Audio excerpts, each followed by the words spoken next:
Good morning. This is Murph and Markus. Brian Murphy and Markus the Waterboy Boucher. Streaming live at twitch.tv/thesportsleader. Hey, welcome in. Happy Thursday, everybody. It's John Dickinson and Dieter Kurtenbach. We're in for Murph and Markus once again here and once again from Levi's Stadium, where the 49ers are back on the practice field at 10:25 this morning before you're gearing up for preseason game number one. Yeah, who's excited for preseason game number one, JD? Who's amped up? I can tell you it's not the 49ers based on the way they've been practicing. Not at this point, but that game on Saturday, final practice for the 49ers before the game in Nashville on Saturday. We also have Giants baseball coming up. Well, hopefully.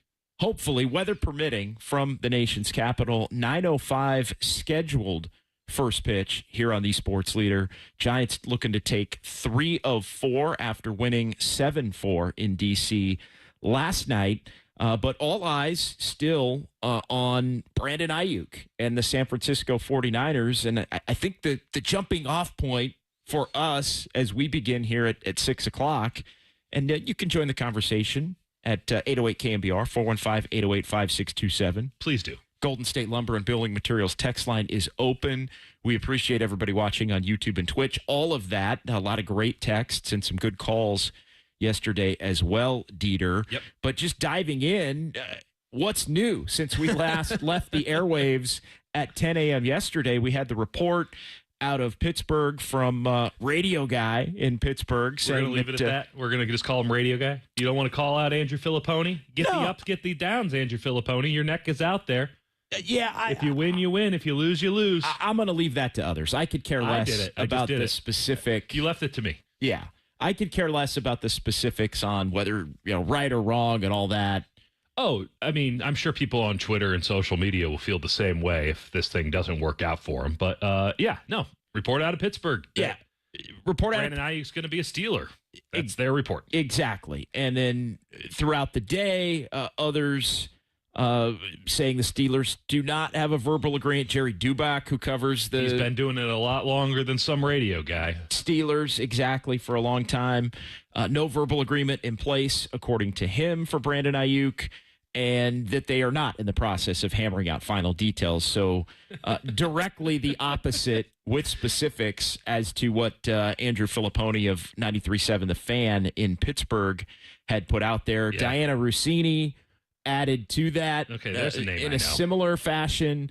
And then the NFL Network guys, I don't know if they went in on Filipponi like they went in on They're a feisty bunch right now. Cam Marino, but they have said that the Steelers are back in the mix. I think that has been acknowledged. Very much the so. Patriots are out. Cleveland, we don't know. And as things continue to be awkward, the 49ers could also, I guess, potentially still be in the mix here if Brandon Ayuk either doesn't accept maybe a deal in place to go to Cleveland, which it sounds like that's not happening, at least at this point. Anything about Cleveland lately, and I don't think that's some smoke screen and things are happening behind. I just don't think Cleveland's been in the ball game outside of the conversations they had with the Niners, of which we can't say for sure what the trade package is, but it seemed, I guess, commensurate. I don't know. That's kind of the overarching thing here, JD. What the hell do we really know right now? Well, not a lot. We know that Brandon Ayuk is still a member of the San Francisco 49ers as of 6:04 a.m. Pacific as we sit here at Levi's Stadium in Santa Clara. So he's on the depth chart. I think where things stand right now, the best way to kind of try to make it make sense, the 49ers are still willing to trade Brandon Ayuk.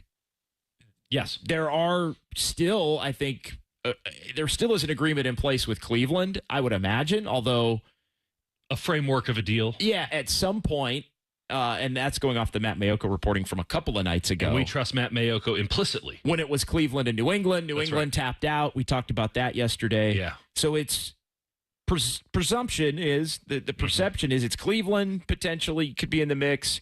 Not necessarily a preferred destination for Ayuk. Pittsburgh, a more preferred destination for Ayuk and the 49ers at this point. So Steelers back in because they view that they have a chance.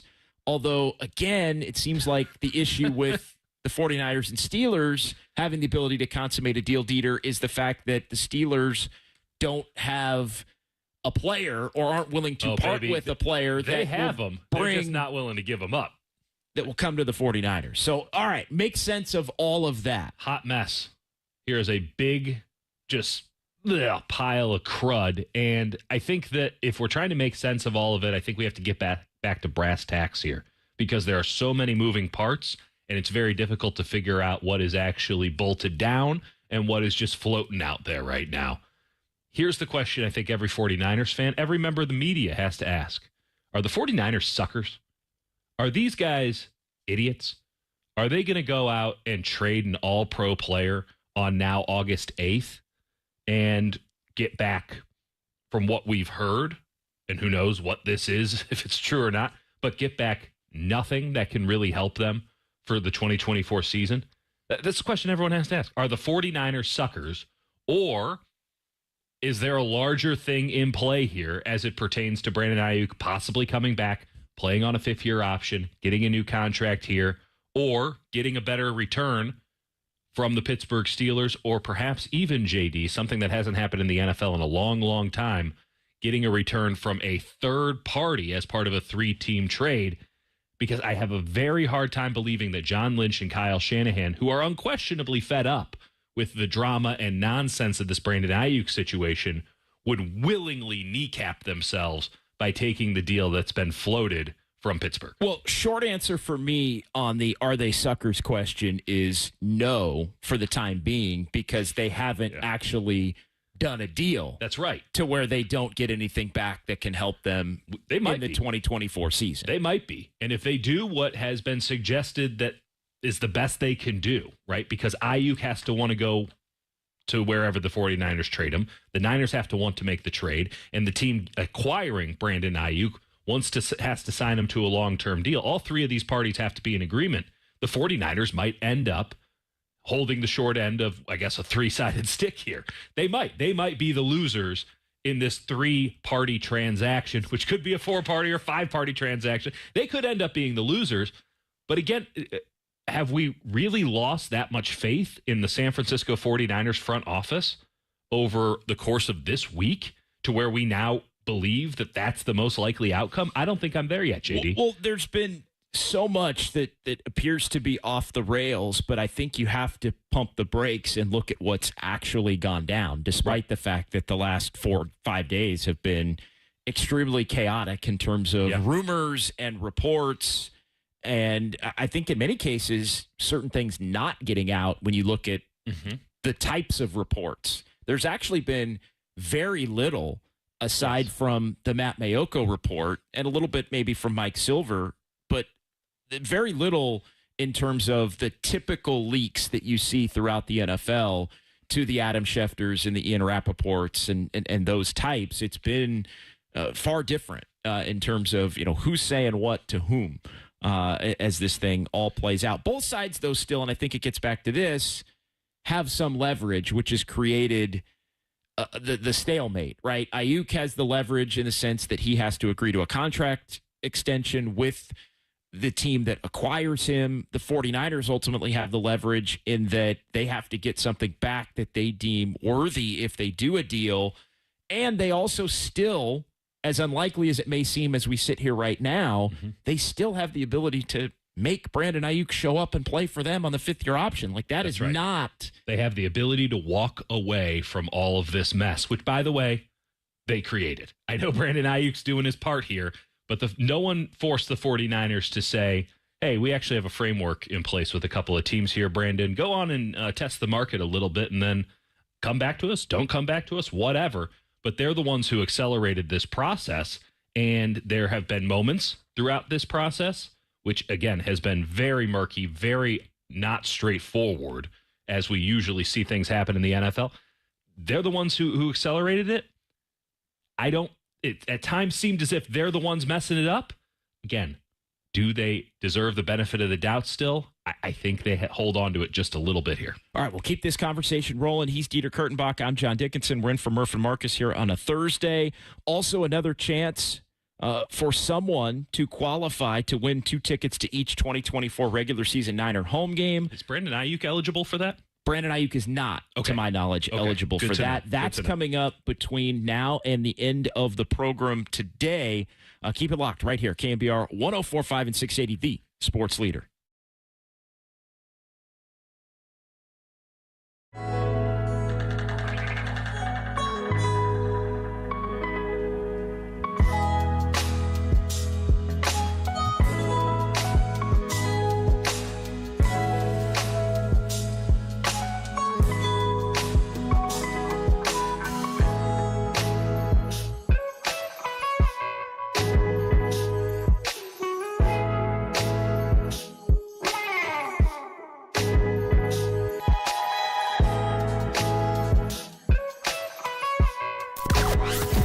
From the O'Donnell Financial Group Sports Desk. Learn more at odfigroup.com. O'Donnell Financial Group, because planning is a process, not a product.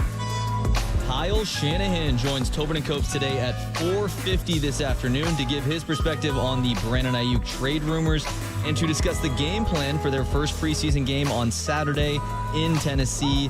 You can hear the full interview at 4:50 this afternoon on the KNBR app and KNBR.com.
Time for the Protect Your Assets with David Hollander Business and Technology Report.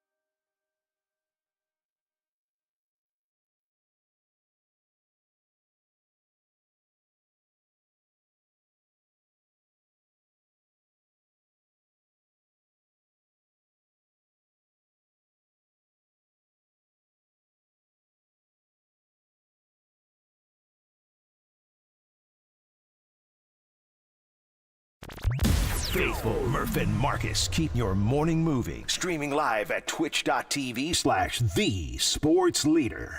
I mean, you want resolution for sure for him and the team, but at the end of the day, there's nothing, nervous energy. There's none of that going on. It's business as usual. We understand the situation, and we'll let them kind of handle that from there.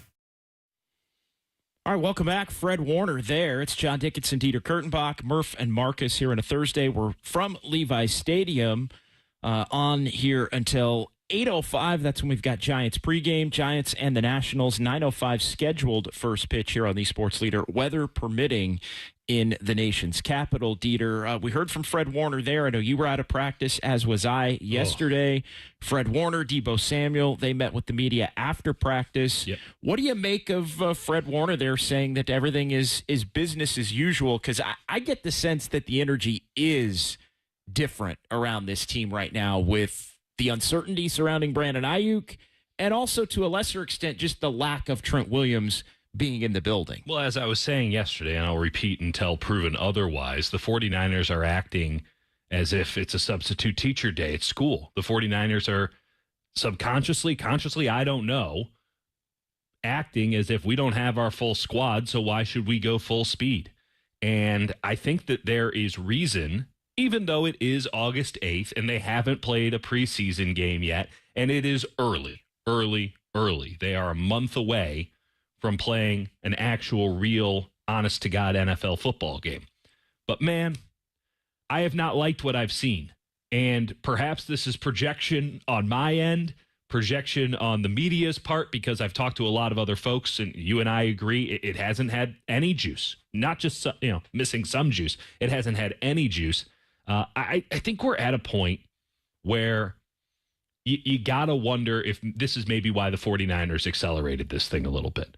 If this is why the 49ers went to Brandon Ayuk and said, we're going to figure this out now, because we're seeing negative effects of your situation, the Trent Williams situation, and we can't afford that, JD. The 49ers cannot afford a slow start, and as of right now, again, with a month until the season actually does start, I have seen a slow start to training camp, and slow starts usually beget slow starts if we're going from one point to the other.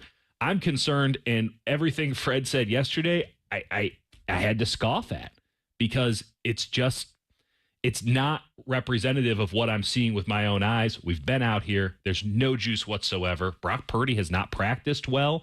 The 49ers are in a constant rotation of dudes getting days off. Guys are getting injured left and right.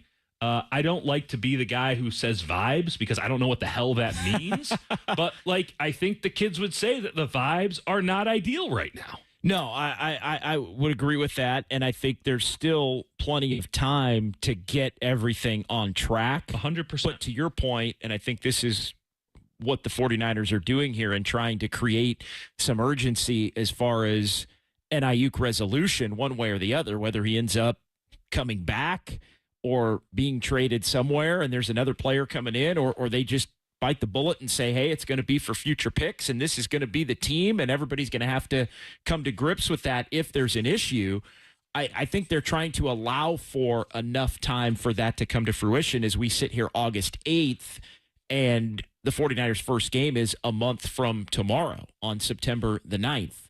But is this enough time to get through all of this stuff? This is why teams make deals like trading an all-pro wide receiver before the draft or after the draft. They do it with months before the season starts, not with days. I mean, we could say a month. We can say a couple weeks. We're really talking days before the season starts. The 49ers are halfway through training camp, JD. They're halfway through. Once these preseason games start, the meaningful practice time gets cut significantly. They have 2 practices with the Saints. That is the highlight of training camp. That's coming up next week. They have no resolution, and in fact, they're further away, it seems, from resolution with Brandon Ayuk because now there's more parties involved and no one seems happy with how it's going. I don't know of anything that's happening on the Trent Williams front. And then again, we're adding in new problems to that because you have these injuries. You have these practices that have not been, I'll speak to this solely. They haven't been entertaining, JD. They haven't been entertaining to watch. We've been starved for football for months. I thought minicamp and rookie OTAs had some pop. They were interesting. I enjoyed watching them. I'm out there every day begging the clock to go off so that we can go inside and listen to a boring press conference because the practices are even more dull than the press conferences. And look, I do think there is time. I mean, no, I've said that. I think, but there needs to be, I think, a resolution here at some point, one way or another, in pretty short order, in an attempt to kind of get things back on track. And you laid it out, I thought, perfectly with scheduled days off and injuries. I think also part of this, too, is the 49ers know and intended to maybe have a little bit of a lighter beginning to camp coming off of the Super Bowl run, which comes off of an NFC Championship game run and another NFC Championship game run. I get that. Prior to that, and this is more of a veteran-laden team, although they are starting to pepper in some young players, and there are some position groups on this team that look pretty deep. Now, there are other position groups on this team that look a little thin, especially now with a couple of injuries, running back specifically, since you get Matt Breida come in off the street to sign, and somebody that may end up playing in Nashville come Saturday. So yeah, a lot I think going on right now, but you got to figure out a way to get this thing done as it relates to Ayuk sooner than later. I know Kyle Shanahan was asked about that a couple of days ago, and he kind of danced around that as well, and saying, unsurprisingly, no, it doesn't have to be rushed and all that. Of course, that's what he's going to say in that particular instance. So, but a bit more leverage for Brandon Ayuk in that situation, because now the 49ers, if you're correct and Kyle Shanahan's lying, or at least being a little loose with the truth, let's leave it at that. If, in fact, they don't feel any pressure to get this thing done, then one, why did they go about what they've done this week? And two, Brandon Ayuk's got to know that, and he's got to say, hey, even if the Steelers know it too, that's maybe the most important thing. The Steelers feel that, and they go, well, we're not going to up our offer because at some point you're going to have to take one. Here's the thing, and I want to go back to something you said earlier about when you do a deal like this, and typically if you know you're not going to want to pay Brandon Ayuk a certain amount, you look to make this trade in the offseason. So one, everybody has time to digest and process, but two, you have the opportunity to actually get players, even if they are only draft picks, that can come in and be a part of this offseason program and this team in training camp right now. And everybody just knows, okay, hey, that dude's gone. We love him. Yep. We appreciate him. Business of football sort of thing. Business of football. It sucks, but hey, this is a new year, new team. There's always... I love that word, process. They can process. You work through your emotions on a big situation like that. And there's going to be a lot of short-term processing if Brandon Ayuk ends up on another team. Unquestionably. Here in the next couple of hours, couple of days, or couple of weeks, depending upon how At what point does this thing drag on into perpetuity? Yeah, but I just think it comes back to the fact that there was a miscalculation on the 49ers' part. Oh, yeah. As to either what Brandon Ayuk would accept or the ability to use some of the tactics that the 49ers have successfully used against their players in contract negotiations in the past. I mean, there really is no other way to put it. I mean, negotiations can get tenuous, and I think they have in just about every instance. I mean, I would say Nick Bosa said the other day, I mean, he had PTSD when we asked him what his contract negotiations were like, and he's like, they're tough. No, they're been tough, and that's Nick Bosa saying that. Yeah, and they were tough for Debo, and I think even Kittle and Fred Warner. Yeah. It was difficult. What was it? It's like braces was Kittle's comment? Yeah. Like getting braces, then you get them off, and everything's A-okay. And everything, they suck when they're on. But I think there was a miscalculation as far as Ayuk and the ability for the Niners to use the leverage that they have against him, and then he would just go, okay, we're good. They misread him. They either misread the market dramatically, or they misread him, and perhaps it's a little bit of both. He's got more of the Nick Bosa or Trent Williams in him. Now, he hasn't manifested it in the same way, clearly, but he's got more. He's got more of that. No, you're coming to my number, or I'm not going to be here. Well, isn't that the fundamental issue? Or the maybe 49ers, he just wants a different situation, which I think is the other part that we don't totally know. And we'll talk about that, but there is something to what you just said. He sees himself, who, by the way, he's a second-team All-Pro, and he put up one of the best statistical seasons in recent NFL history as a receiver. How much of that is Shanahan? How much of that is Purdy? How much of that is the weapons around him? How much of that is Brandon Ayuk? To be discussed. But this is a guy who very much sees himself as an elite player in this league. And I don't want to get into a semantical argument here, but I think the 49ers, I think you and I think anyone who watches the 49ers on a weekly basis goes, this guy is very, very good. He is an outstanding player, and the 49ers are better by having him on their team. But he is not the same caliber player as a Nick Bosa or a Trent Williams. He just isn't. And I don't think that you should be paying a guy like Brandon Ayuk that kind of money relative to the market when, one, he hasn't proven it already, and there are serious questions on if he could ever get to that level. But he's acting like it's right here, right now, which he has to do. This is his one opportunity to get a massive contract as a wide receiver in a game where you could have your career go up in smoke and change your life overnight. Any snap could be your last. You got to go all in. But, man, it is telling. You nailed it. Brandon Ayuk sees himself in a higher light than the 49ers do. And while that might just be a difference of a couple million, that's a big deal right now. All right, we're sponsored by Marin Health with top physicians, surgeons, and clinicians right here in the North Bay. Marin Health puts you closer to your best health. World-class care, closer than you think. Let's get a quick check-in with young Tony on what's coming up here today on the Sports Leader. What's going on, Tone? Good morning. What's going on, brother? Short show today, boys. So we have the big hit is going to be at 6:50. Giants pregame for us is going to start at 8:05. First pitch at 9:05. Kyle Harrison on the mound, coming off maybe his worst start of the season. Bounce back, he is due. We will get all the coverage you need at 9:05 first pitch. Pregame at 8:05. And we want to continue to urge listeners to keep listening through the 7 a.m. hour for your chance to win 49ers season pass and maybe a chance at a gift card to the team store. All right, so yeah, all that coming up. Thanks to young Tony. Dieter Kurtenbach is here. John Dickinson. It is KNBR 104.5 and 680, the Sports Leader.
KNBR. This is Murph and Markus on KNBR 104.5 and 680. The sports leader.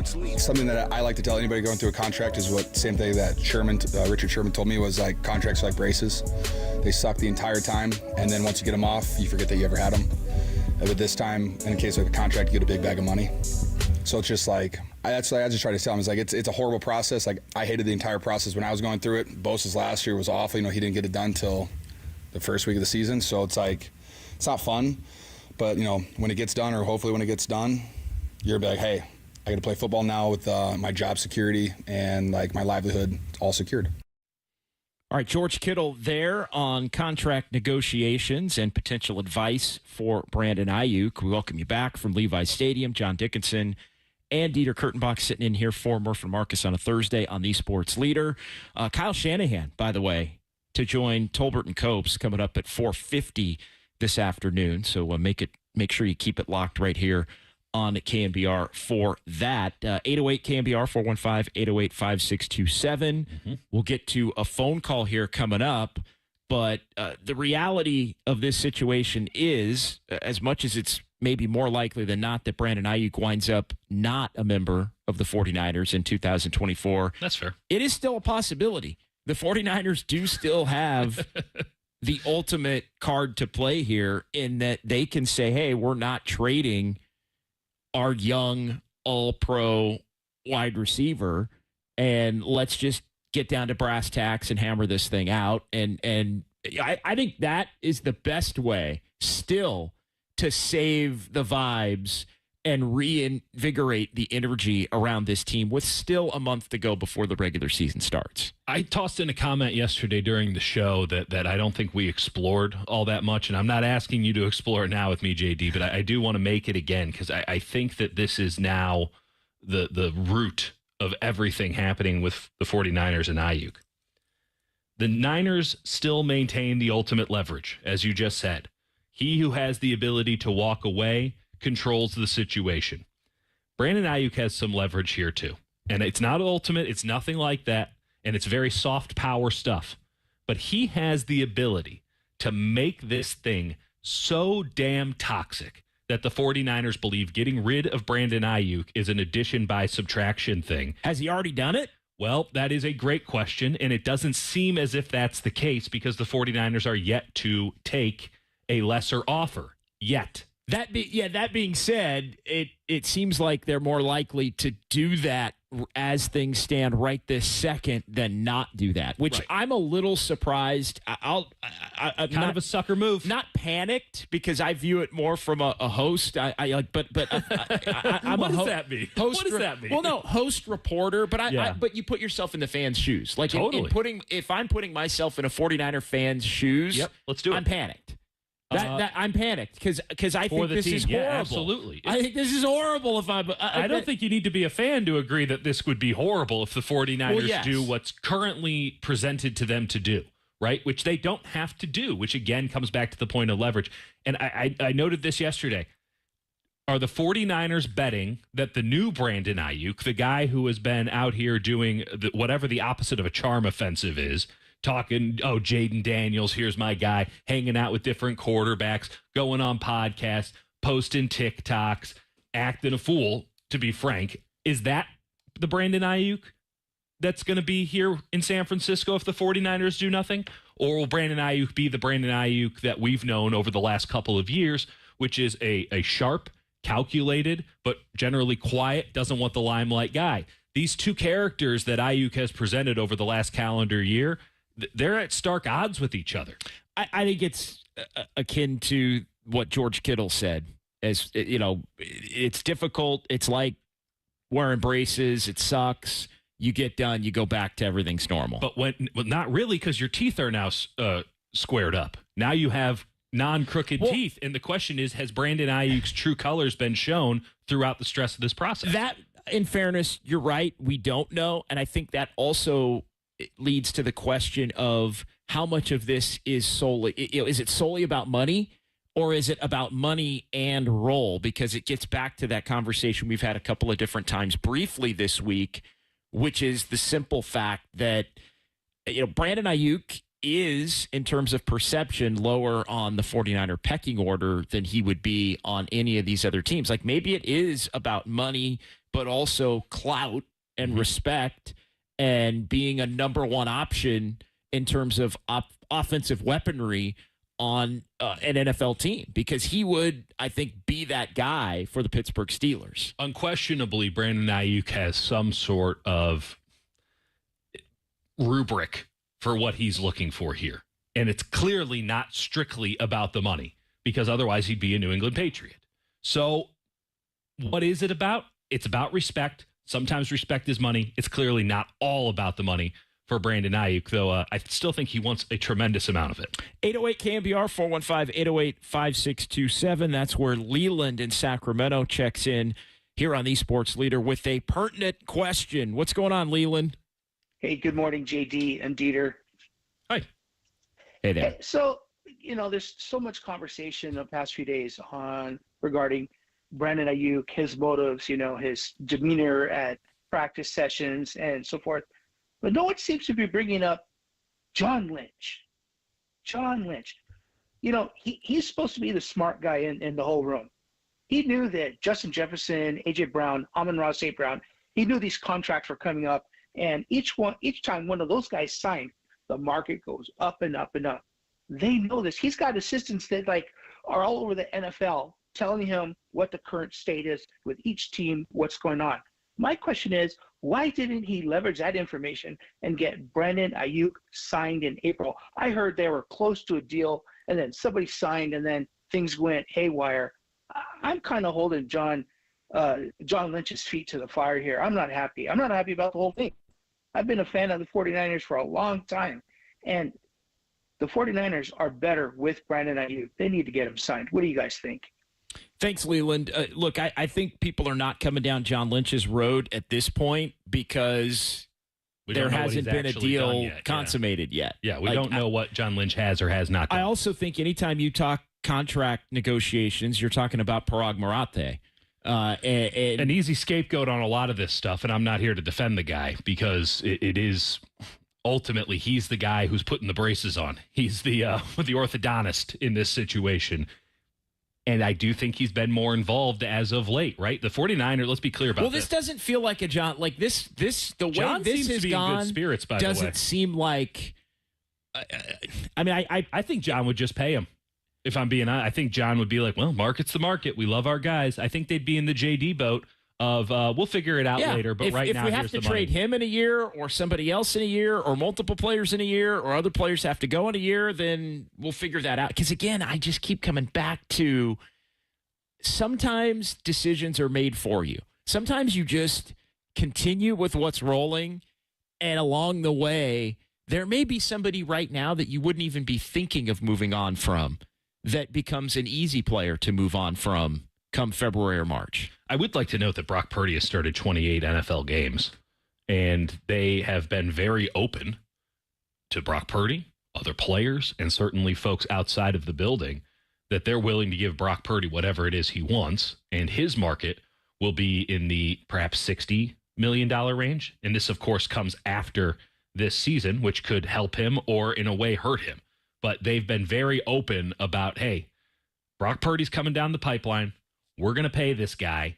And, some people are going to have to make sacrifices to help make that happen. That can't rub Brandon Ayuk the right way. Brandon Ayuk and Trent Williams and Christian McCaffrey, they're like, we're here right now.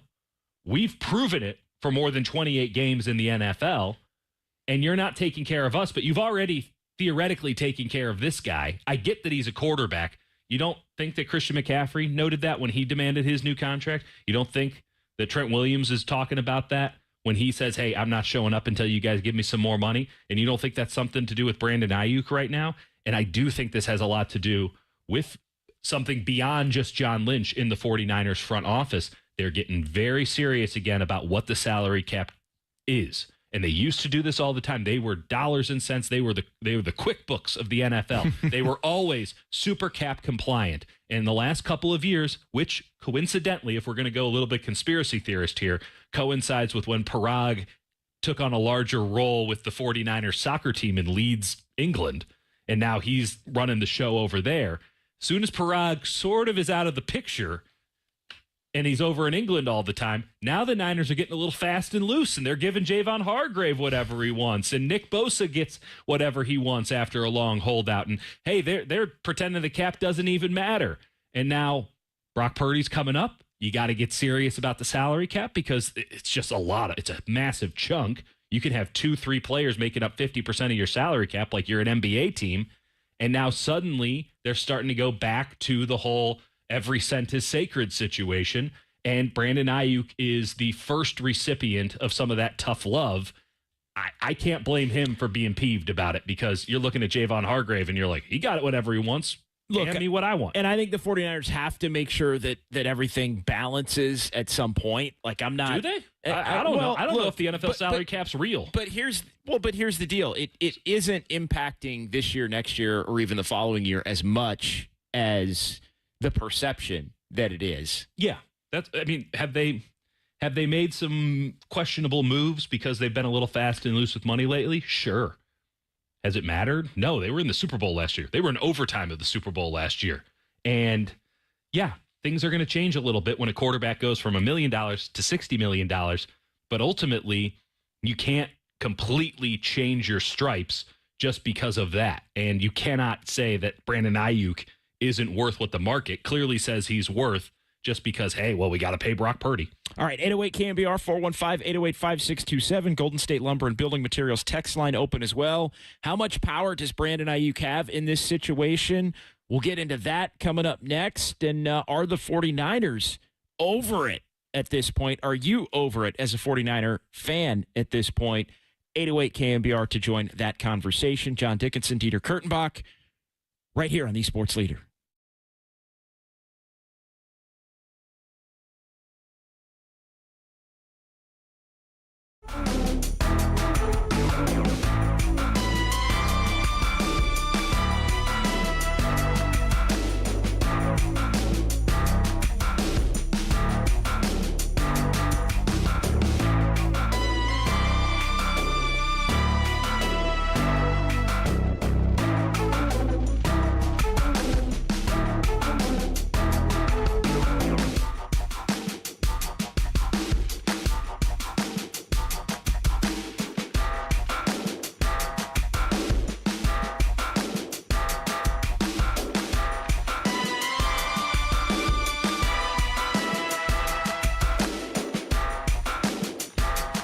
We have our good friend Steve Moskowitz on the line. Steve, tell us about unfiled tax returns.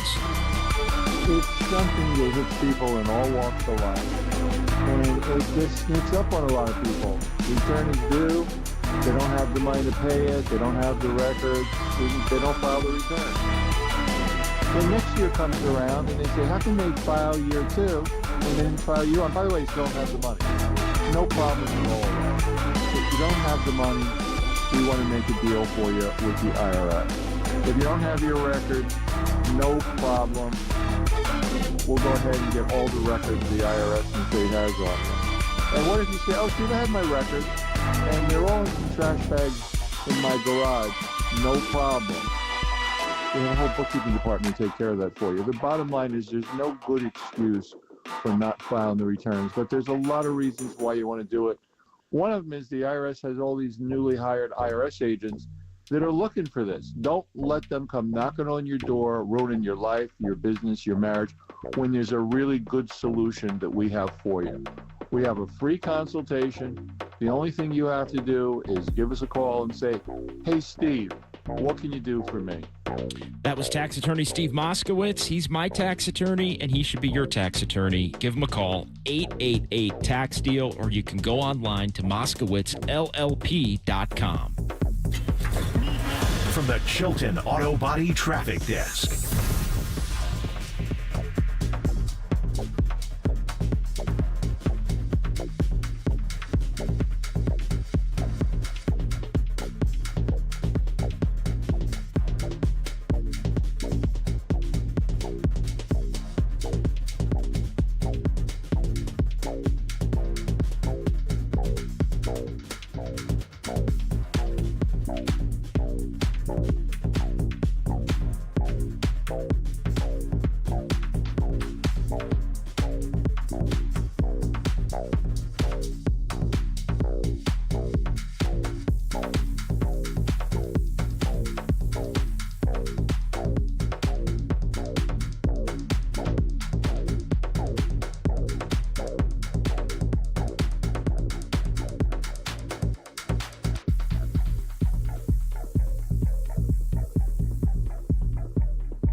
KNBR's Opening Bell Report, sponsored by Protect Your Assets with David Hollander. Concerned inflation will ruin your dream retirement? Learn more. Listen to David's show every Saturday morning or call 1-866-PROTECT.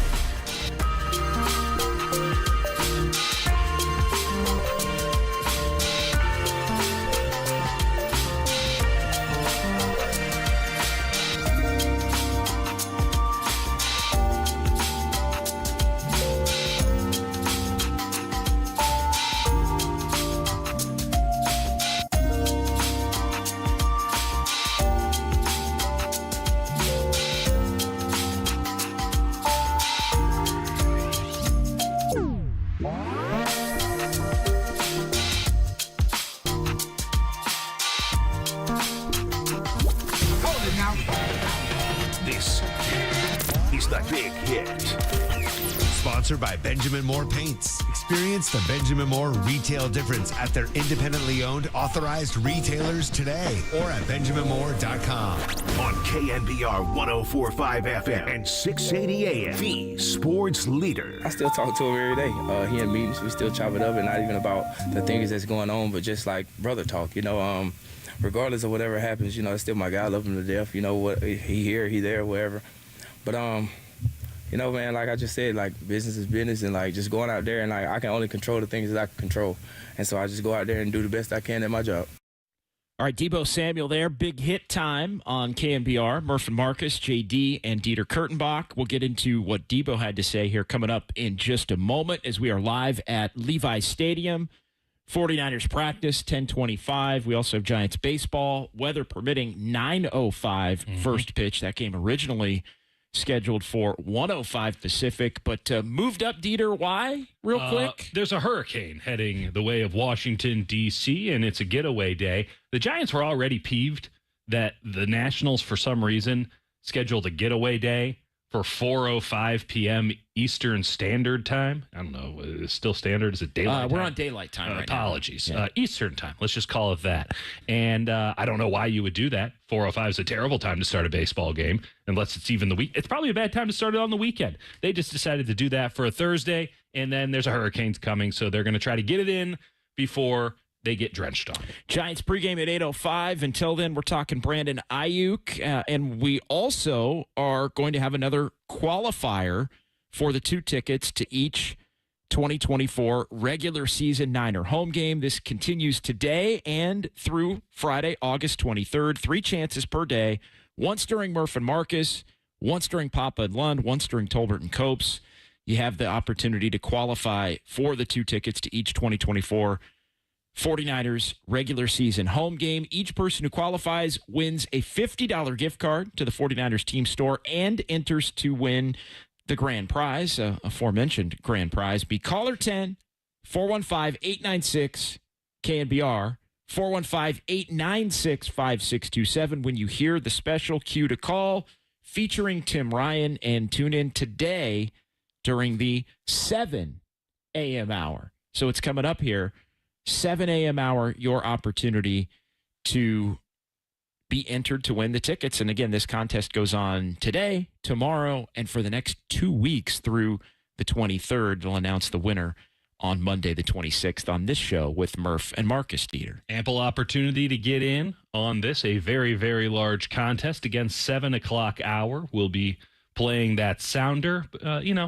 Even though you got a couple of weeks to get in on this action, get that out of the way early, Be proactive. Get after this thing. I wish the 49ers would have been proactive in getting rid of Brandon Ayuk if, in fact, that's indeed what they do, because it's not a very good look to be dealing with this stuff on August 8th. Do you get the sense that the 49ers, and Fred Warner spoke yesterday, we played his answer about things kind of being business as usual. We played Debo talking about interactions with Ayuk, and it's more about just the friendship and the brotherhood than it is, at least that he was willing to say, about contract-specific types things. Although Debo went through this a couple of years ago. Debo's done it. But do you get the sense that the 49ers right now are bracing for, hey, he's not going to be around? You're talking about the 49ers players? Yes. Yeah.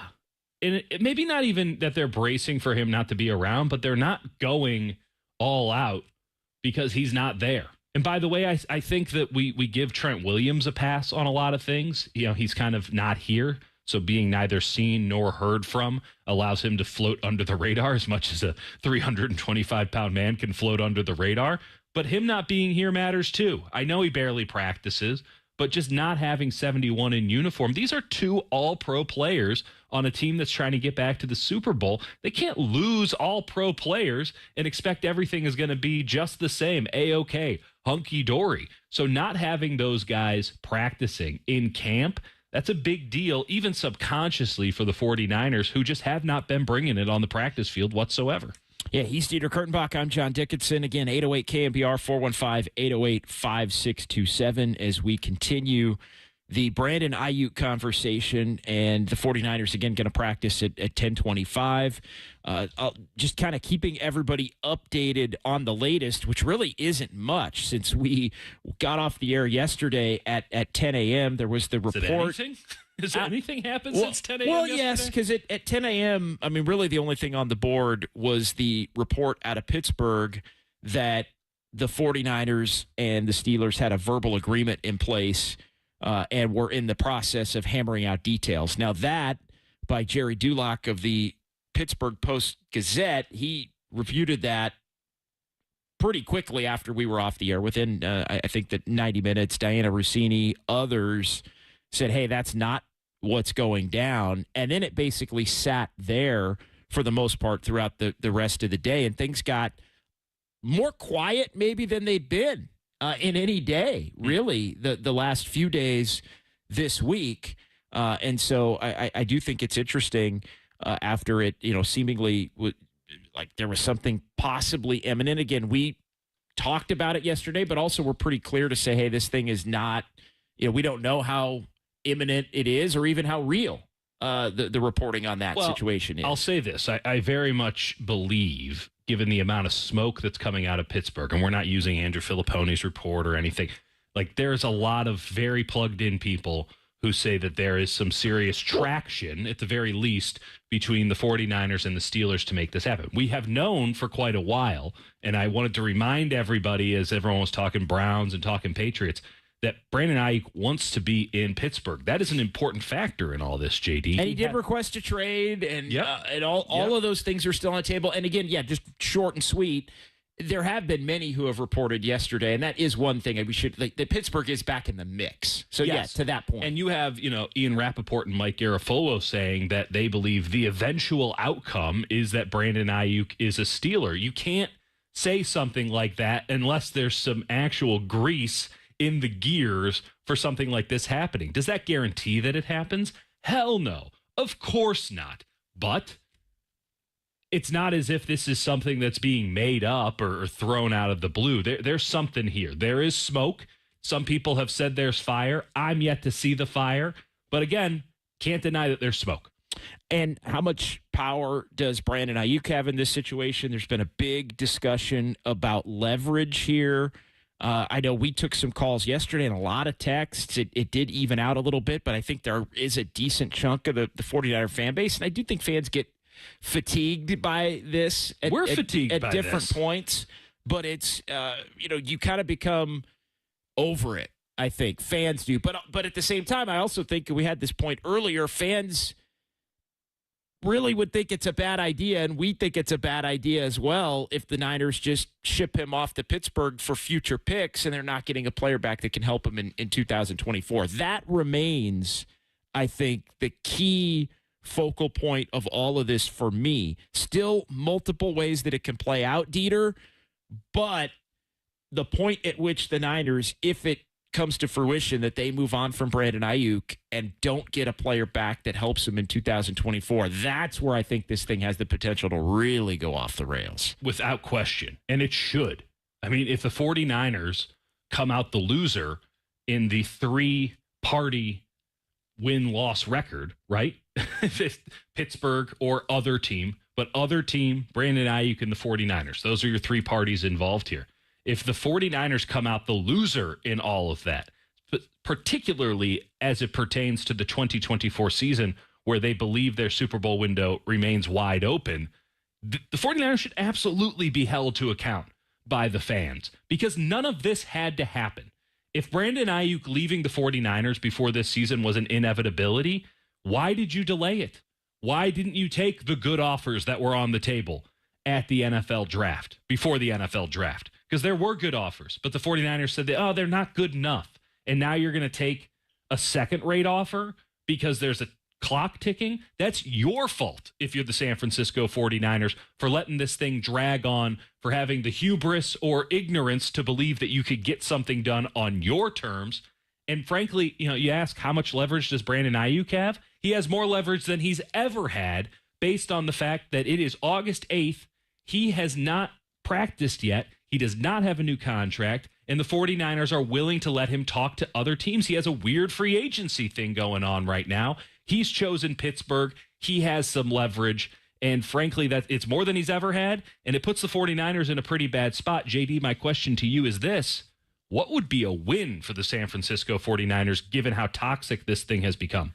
He comes back and signs a deal, and everybody can say, hey, it's all in good fun. It's like braces, and now everything's good to go, and he's a part of this team. This is headgear. This is leg braces. There's a lot of orthodontics happening. It sounds like we disagree a little bit as you listen to KNBR AM and KNBR FM San Francisco, the sports leader, a Cumulus media station. It's JD and Dieter Kurtenbach here, hour number 2 from Levi's Stadium, talking Brandon Ayuk saga. What's new? It sounds like we disagree a little bit in terms of, and correct me if I'm wrong, the timing of, I think there's enough time to where, let's say this thing, there's a little back and forth today. It's not completely boned. But nothing happens, and then they go to Nashville, and they play the game, and then they come back, and they're off Sunday, and then they're back.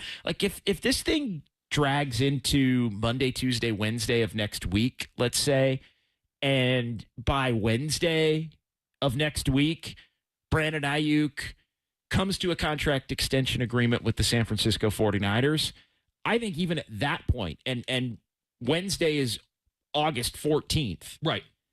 I think, and you're inside 4 weeks at that point of the season beginning. What would that be? I guess 26 days. Yeah.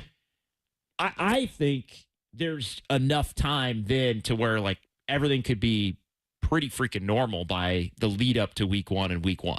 I think you're right. I think you're right on that. But the fact of the matter is, while we are always and 71's got to be here too. No question about it. Yeah. Oh, by the way, your best offensive player also needs to be here. The guy who holds the whole damn thing together. There's always more time than we think, right? It's just human nature to think there's not as much time left as it just, that's where we go. Maybe I'm just the pessimist here, but ultimately there's always more time than you think. But let's not pretend as if there's a lot of time either. There is a finite amount of time here, and there are a lot of things to hash out. And by the way, the best case scenario, the win for the 49ers, the win for Brandon Ayuk, getting the new contract, and we'll have to get into the details. The devil's always in the details as to how much money that is for Brandon Ayuk. But even then, you still have to get him reintegrated into the offense. And I do think this offense is adding some more things this upcoming season so that they can take it to another level. It's good that Brandon Ayuk's in meetings, but ultimately he has to ramp up his performance, be on the field and ready to go for week 1 against the Jets, where, oh, by the way, here's Sauce Gardner, right? Yeah. It's not as if, hey, we'll ease you in on this thing. It's Robert Saleh's defense, the only good thing about the Jets, and Sauce Gardner, the best corner in the NFL, going up against you. We had a texter yesterday saying, what has Brandon Ayuk done against number 1 corners? I had a fun back and forth yesterday with some folks on the internet because I'm an idiot and engaged in it.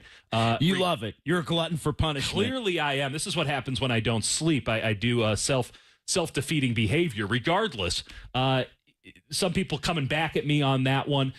I have to get into it a little bit deeper. I can admit to that right now, but ultimately it's pretty clear you're getting a number 1 corner in week 1 if you're Brandon Ayuk and you're a member of the San Francisco 49ers. I hate doing this, but I'm going to make a small argument against myself that there's plenty of time. You want me to do it for you? I can just read off that card. Well, no, it's the timeline as it relates to the joint practices because those are the big deal for Kyle Shanahan. They're going to come back and Monday, Tuesday here, and then they're going to go down to Southern California at Irvine, and they're going to practice with the Saints, a week from today and a week from tomorrow. That's right. Thursday and Friday. Then they'll play some half-ass game here. Come back. Yeah, play the game here on Sunday. Which no one will want to do because they'll have tuckered themselves out from practice. Right, and the Niners have so many people already resting and or injured that tomorrow Saturday. Everything's running together. Yeah, that's what happens when I don't sleep. That's right. MrTimeAndDate.com loses all realm of time and date. The Brandon Ayuk thing ain't helping either. No, but the argument against is, hey, if he shows up, and look, I think we're probably already to that point. Like, even if he came in Monday, I don't think he'd be out there on the field in the joint practices against the Saints. Maybe I'm wrong on that. It'd be tight. But I feel like, and that's a guess. I think initially part of why all of this started to get thrown in the mixer Sunday, Monday, was that there was a hope that there could be a resolution with enough lead up to where those specific practices were kind of the jumping off point. And look, maybe Kyle Shanahan had it planned into his training camp preparation that it was supposed to be not I'm not talking about the contract. I'm just saying these and first on this date, 4 we'll offer blocks, $27 million. Well, today's their 13th practice. That's right. And so this is the end of the 4th block. Oh, wow. Basically, they did a 4. You did a 4. Yeah. You did a 4, a 3. My eyes are about to glaze over, JD. A 4 and 3 threes. We're halfway through this thing, and we're in put up or shut up time of training camp. Point is, he could have very easily planned the first 13 days as, hey, this is a lead up. We're going to go play this game in Tennessee, come back, and then Monday it's go time here for a couple days. 2 go to weeks, Irvine, all out. Yeah. Which is tough given that, you got those joint practices. I know they want to be all out for the joint practices, but then you play the game on Sunday. You got another preseason game, on Friday? Right, short week there. So you're barely practicing. You barely have enough guys to practice. Your quarterbacks look like ass out there on a lot of days. I mean, there are some concerns here that maybe we're not highlighting enough because we got to deal with 11 and 71. And the other questions, and this is what we can get into next at 808 KNBR, does Brandon Ayuk want to be here? Because he did request a trade, and this thing does feel... Do we want to be here? The NFL Network reported it, that it's more... And his opinion. I mean, we all have opinions on it, but it's an informed opinion. But it's an informed opinion. It's more likely than not that he's a member of the Steelers at this point. And, the other, I think, part to that, and it all relates to leverage too, is has it become too acrimonious to save? Well, that's Brandon Ayuk's play, right? The only leverage that he has is I can make this workplace so damn toxic that you think getting rid of me is in your best interest, no matter what comes back. And I think we can say this.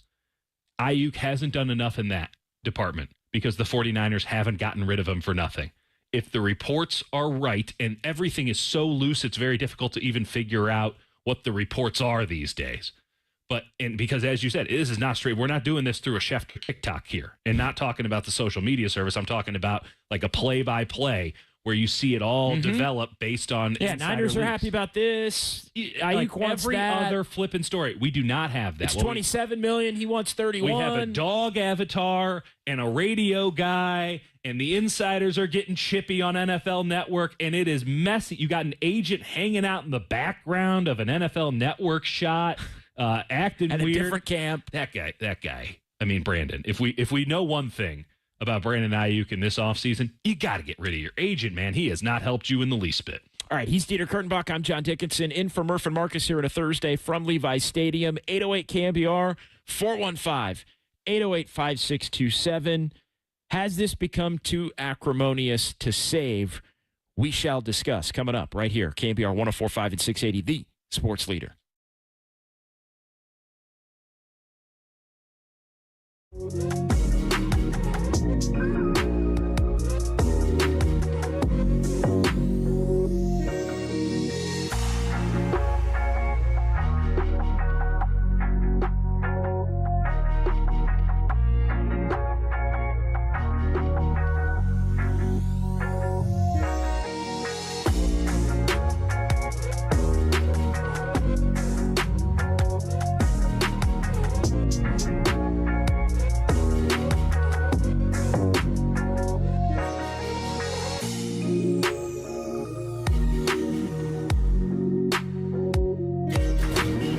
From the Chilton Auto Body Traffic Desk.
And now, time for the Protect Your Assets with David Hollander Business and Technology Report.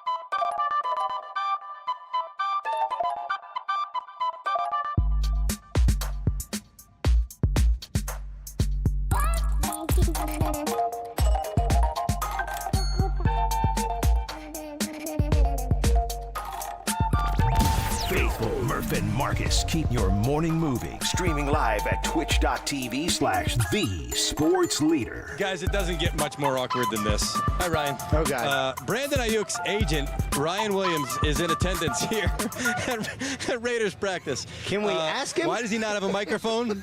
Well, why does he not have a microphone in his hand? Well, because he's declining comment. I asked him to come join us, give us an update, give us the best information he could possibly give, and he's like, Nope, I am not commenting. He did say to me, nothing is done. He also said, stop paying attention to everything you read on X and think it's... Ryan, if you can hear me, say something, Ryan. He can hear me. That's what makes this so awkward. So I got to give you a Brandon Ayuk update. You know what? And if there's anything wrong with what I'm saying, just feel free to interject at any point. There is no deal for Brandon Ayuk to go anywhere as we sit here. I told you it doesn't get much more awkward than this. There is no deal. The 49ers have had those trade talks with multiple teams, including the Pittsburgh Steelers, from what I understand. But there is no trade agreement in place. There is no contract finalized. All right, there you go. That from NFL Network yesterday, Mike Garafolo, along with Ian Rappaport, Tom Pelissero. Yeah. JD, you asked Ryan Williams. You asked yesterday why this Ayuk situation has been so weird, to use the buzzword of the day in the country. Why it's been so weird. Let's call it bizarre. Yes. Seems like Ryan Williams is a pretty bizarre dude, and that he doesn't operate on the same wavelength, right or wrong, as every other agent I've ever talked to. Most other agents are like pretty buttoned up dudes, maybe a little quirky, maybe a little over aggressive, but ultimately they're not peculiar. Ryan Williams seems like a pretty peculiar dude, and I think he's kind of enjoying the attention that he's getting, which is exactly what I want if I have an agent. I want the agent to want to make himself a star. It's worked out just so well for all those other agents that are stars. He's Dieter Kurtenbach. I'm so over this guy. Okay. Not even Ayuk, not even the 49ers. And I'm not saying either of those parties are he's victims. annoyed you, but do you think he's annoyed the 49ers to a point that he can get the end game that he wants for his client which is not what everybody believed the end game was going to be throughout 90% of the offseason, 95% of the offseason. What the hell is the end game here? Because I'm not sure Ryan Williams knows what it is. Well, and I don't know, but I would push back in this sense because everybody assumed the 49ers were going to re-sign Brandon Ayuk. It was damn near going to happen. They were closing in on a deal. Brandon Ayuk picked out the suit. We talked about all of that. Right. But when the wide receiver market changed and things got ramped up, and the 49ers to this point have been unwilling to go as high as Ayuk and Williams want to go on this thing. Right. Ayuk became disgruntled enough to where, for show or not, he requested a trade. Well, and they're playing this thing out as if, you know what, fine. If you don't want it, then we want to go. Like, so my point is there's two things that I think, and I don't know on the Ayuk side if this thing is too far down the rails to come back from any more than we do on the 49ers side. Right. I will say that. But there's two outcomes I think that Ayuk wants right now, hypothetically speaking. He wants to go to Pittsburgh and get paid. Yes. Or he wants to stay with the 49ers and get paid at a level that the 49ers have not been willing to meet or even engage on since the end of May, early June. Well, I will note this. There is, if we're giving John Lynch the benefit of the doubt here, if we're giving the 49ers the benefit of the doubt here, it's that they hadn't had any progress whatsoever with Brandon Ayuk and his agent. They are not willing to pay more than they feel like they have to, and they feel as if their offer has been fair. Again, I don't know if that's right or wrong. That's how they feel, because clearly they haven't changed their offer in the last couple of months. Whether it's take it or leave it, who gives a damn? They haven't changed it. And I think they dared Brandon Ayuk and Williams to go out and say, actually, the market does say this. And I've heard actually conflicting reports from people I trust, and then, of course, there's national media as well, that the Patriots have offered, they offered 32.5, and then I've heard, no, actually it was like 28.7, and it's somewhere in there. Well, you also talked about the difference in guarantee versus these things yearly average, immensely. and yearly average, to your knowledge, matters more to Brandon Ayuk. Yes, but then you actually do have to be right when it comes to the fully guaranteed money. And the fact is, we don't know specifically the number that Brandon Ayuk wants with fully guaranteed money, and that's interesting to me. That's interesting to me because that seems like something that should be very well known if Brandon Ayuk is out here demanding certain conditions in order to, one, become part of your team, be it Pittsburgh, Cleveland, New England, whomever, or two, has this disgruntlement with the San Francisco 49ers. What's that over? And from what I can garner, talking to folks, the disgruntlement is over the annual value, that he wants to be paid $30 million annually, that would show him the respect he feels he deserves.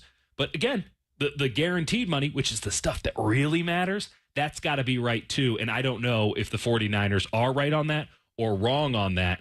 I can say this. I'm not sure the 49ers won't up their offer. I'm not sure the 49ers have had a reason to up their offer to Brandon Ayuk just yet.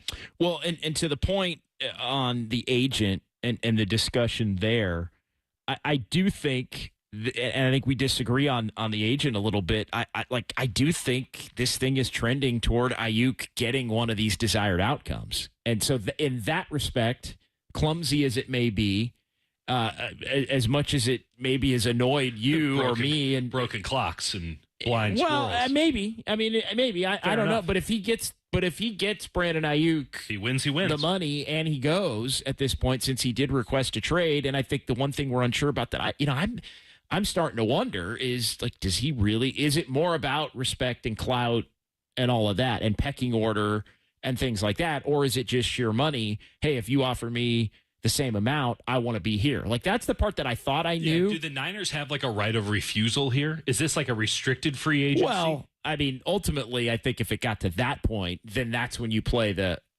show up game. Well, let's backtrack a little bit here, JD. Like, let's think about where we were at a week ago before all this blank hit the fan. Mm-hmm. The 49ers had an offer. To my knowledge, it's $26 million, give or take, and obviously, again, devil's in the details. Brandon Ayuk said, actually, I want 30.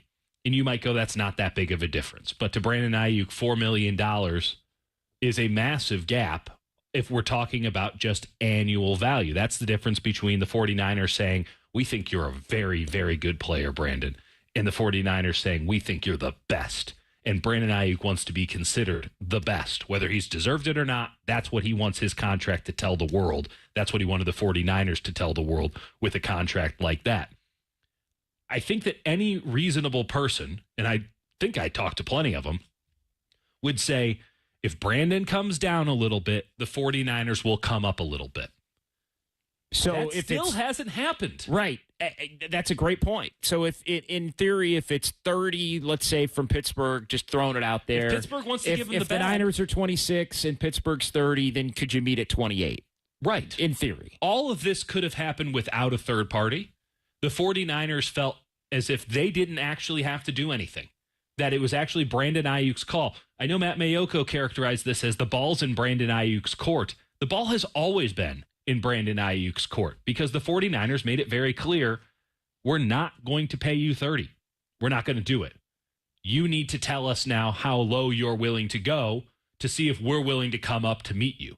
But we've made our offer. Now you make your counter offer to this. And again, we're not doing 30. The ball's always been in his court. All they did was kick it again and say, do something with this damn ball. And all it's done is muddy the waters. All right. We are sponsored by the Procore Championship, world-class golf in Napa, September 13th to the 15th.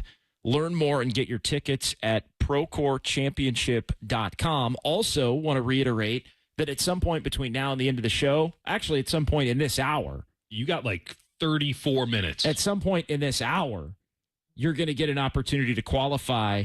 Talk about brass tacks. For 2 tickets to each 2024 regular season Niner home game and win a $50 gift card to the Niners team store.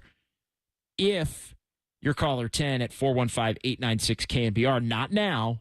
Nope. But when you hear the special cue to call featuring Tim Ryan, again, it's coming up in this hour, the 7 a.m. hour, and opportunities throughout the day, Papa and Lund, Tolbert and Copes to qualify and win. So let's just run through that one more time. Tim Ryan is going to have his voice on this show at some point. Not live. It'll be a recorded message. But careful. You're going to hear Tim Ryan. You're going to hear Tim Ryan.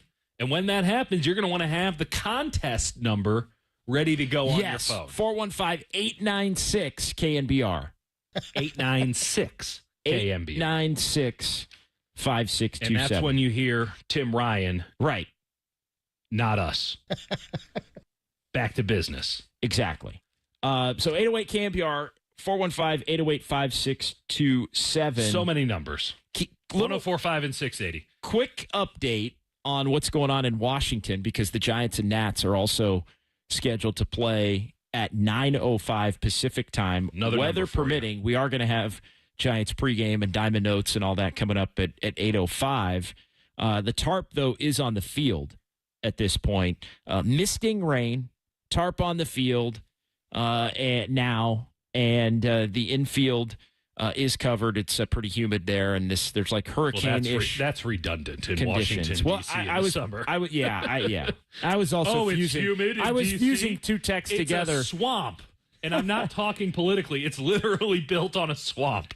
All right, so you asked me a question last night in our pre-show thread. I want to get into that coming up, and it's about the optimism of 49er fans leading up to this season. I need you to help me out with it, JD, because we know I'm not the optimist here. So we're going to do that next. 808-KNBR, 415-808-5627. It is John Dickinson and Dieter Kurtenbach on the Sports Leader.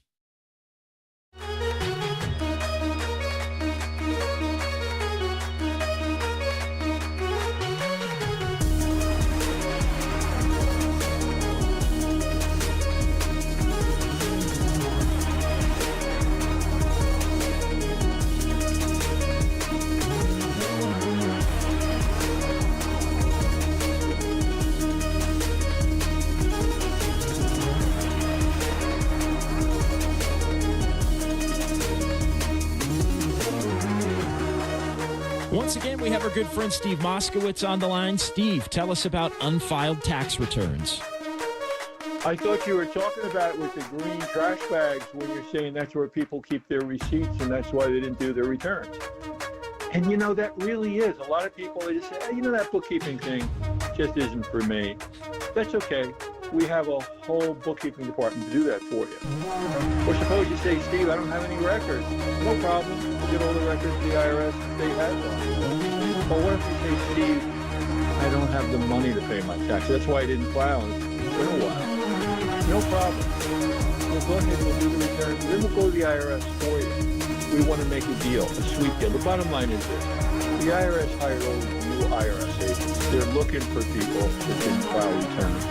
Don't wait until they're knocking on your door, ruining your life, your business, your marriage. Think of the difference it would make to your family, to yourself, to your business. What would it be like to take this horrible problem off your back and you don't have it anymore? That's what we want to do for you. We have a free consultation. We'll explain everything to you. And then if you want us to, we'll go ahead and do everything for you. The only thing you have to do is pick up the phone and say, hey, Steve, what can you do for me? That was tax attorney Steve Moskowitz. He's my tax attorney, and he should be your tax attorney. Give him a call, 888-TAX-DEAL, or you can go online to MoskowitzLLP.com.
KNBR. This is Murph and Markus on KNBR 104.5 and 680. The Sports Leader. You need some syrup for that pancake. Be caller 10 now to 415-896-KNBR to win the 49ers Team Store gift card and qualify for the 49ers Season Pass Grand Prize. How about that? Right now. Bam. Caller 10. 415-896-KNBR. And if you are caller 10, you win that $50 gift card to the Niners Team Store, and you will be qualified to win 2 tickets to each 2024 regular season Niner home game among all the qualifiers. We started that this week, and all the qualifiers for the rest of today and tomorrow and the next 2 weeks through August 23rd. And then the winner will be announced on August 26th on this show with Murph and Markus. So caller 10 right now, 415-896-KNBR. 896-KNBR. JD, I've been asking folks, anybody, please help me out with this. When was the last time a team moved an all-pro player in August? When was the last time? Khalil Mack? That might have been September. That was pretty late. That's a good call. That's a good call. I think that was September, actually, but it was late. It was Labor Day weekend, I think. That's a pretty damn good call there, JD. I appreciate that one. I do think that we also have, some recent examples of all-pro wide receiver getting traded at the peak of their powers over a contract dispute. Peak of their powers. Mm-hmm. And you think, I seem to remember something like that happening in the Bay Area. And, of course, this was the before times when the Raiders existed in the Bay Area and before COVID. But Antonio Brown got a 3rd and a 5th round pick to the Pittsburgh Steelers. And by the way, they've been trying to replace him ever since. And obviously, there was a lot more going on with Antonio Brown than there's going on with Brandon Ayuk, as toxic as it might seem. Yeah, Brandon Ayuk has not showed up in a hot air balloon. But that was when he was with the. I mean, he was done in Pittsburgh for a variety of reasons. He quit on the team, all this stuff. Dude's a mess. We don't need to get into that now. A third and a fifth. By the way, Antonio Brown had been a 4-time All-Pro. He had been an All-Pro the prior 4 seasons. He was unquestionably the best receiver in football when the Raiders traded a third and a fifth for him on March 13th. I mean, there's just not a lot of examples. Khalil Mack might be the last good one, and I appreciate you bringing that up. Yeah, he may not have been an All-Pro that year, but he's still an elite caliber player. Yeah. It was at that point. There's just not a lot of examples of this, which is what I keep coming back to. Why now? Why now? Why couldn't, if the inevitability is Brandon Ayuk isn't going to be a 49er, why wait until now to come to that? Never prolong the inevitable, JD, and they've prolonged this pretty far. It's a little panicky, and I thought you were going to go with the ultimate dig, which would be, hey, if you do this right now, it's Raider-like. It is kind of Raider-like, though, except for the fact that the Raiders actually had their ducks in a row. Which is about the harshest thing you could say. I mean, it does. There's a strangeness to all of this. And that's not to say that it's inherently strange, but it's different. It's different. And I don't think it's becoming to anybody. As much as I've gotten on Brandon Ayuk and the tactics that he and his party have used, I mean, anytime your agent says, you know what we need to do? We need to get you on TikTok. You need to fire that guy. That's bad advice. But that's what Brandon Ayuk has done. It's only bad advice if it doesn't work, and we don't know that it's not going to work. Hasn't worked yet. As clumsy as it's been. Hasn't worked yet. It has not. And by the way, no guarantee it does work. As much as we say the win would be, if we're talking just 49ers and Brandon Ayuk, the win is that this thing created the momentum, or whatever the hell you want to call it, to get something done on a contract. It created movement between two entrenched parties.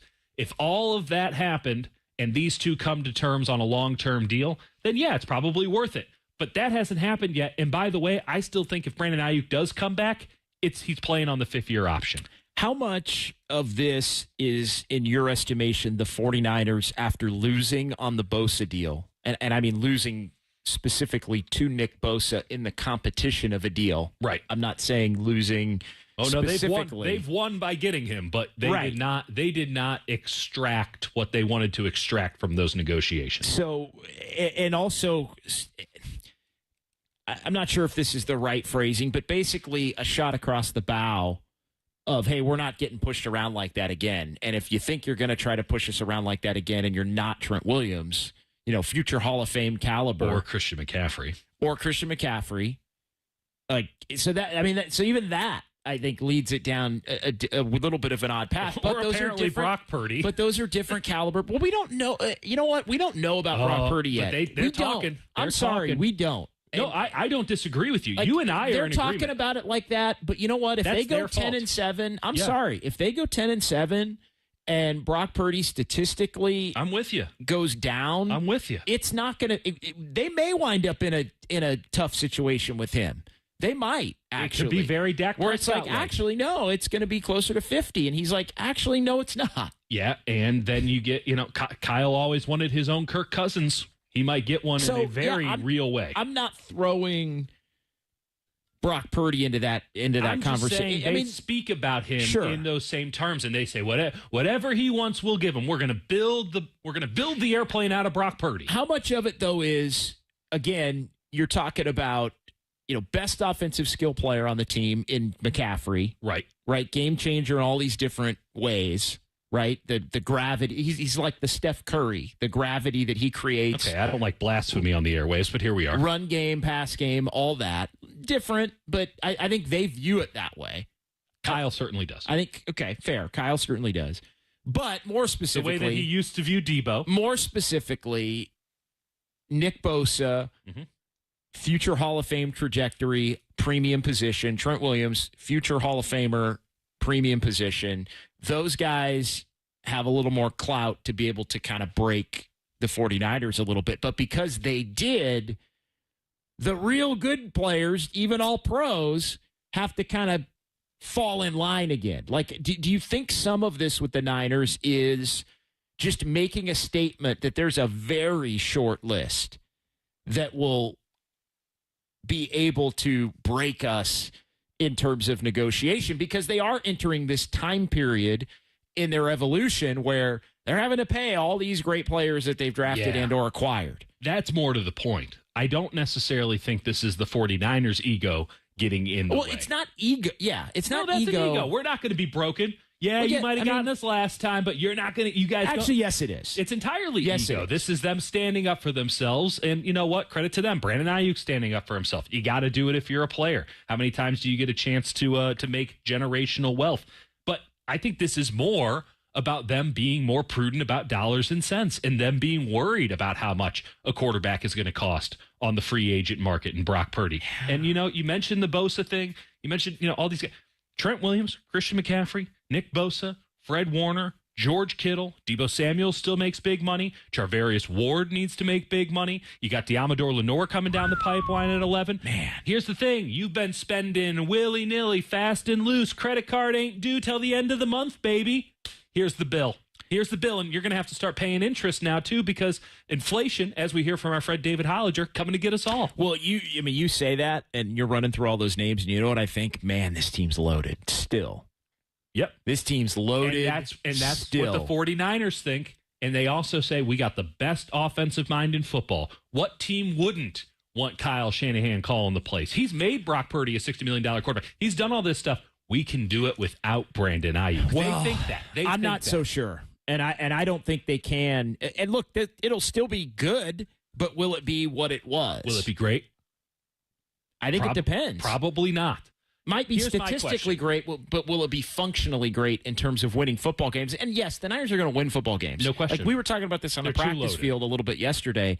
The fact that, hey, if the Niners, even if they do trade Brandon Ayuk, most disappointing 11-win team ever. Yeah, like to me, it's they don't keep Brandon Ayuk. They don't get anybody as far as 2024 back in return.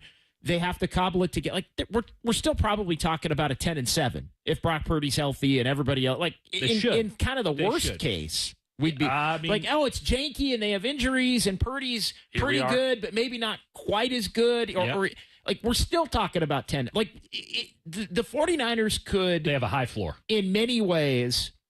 This season have a real frustrating year from the fan standpoint because the bar and the standard is so high and it's Super Bowl or bust. And look, if they're 7-6 with 4 games to go, throats are going to want to be cut. People are going to think this is a miserable season. Correct.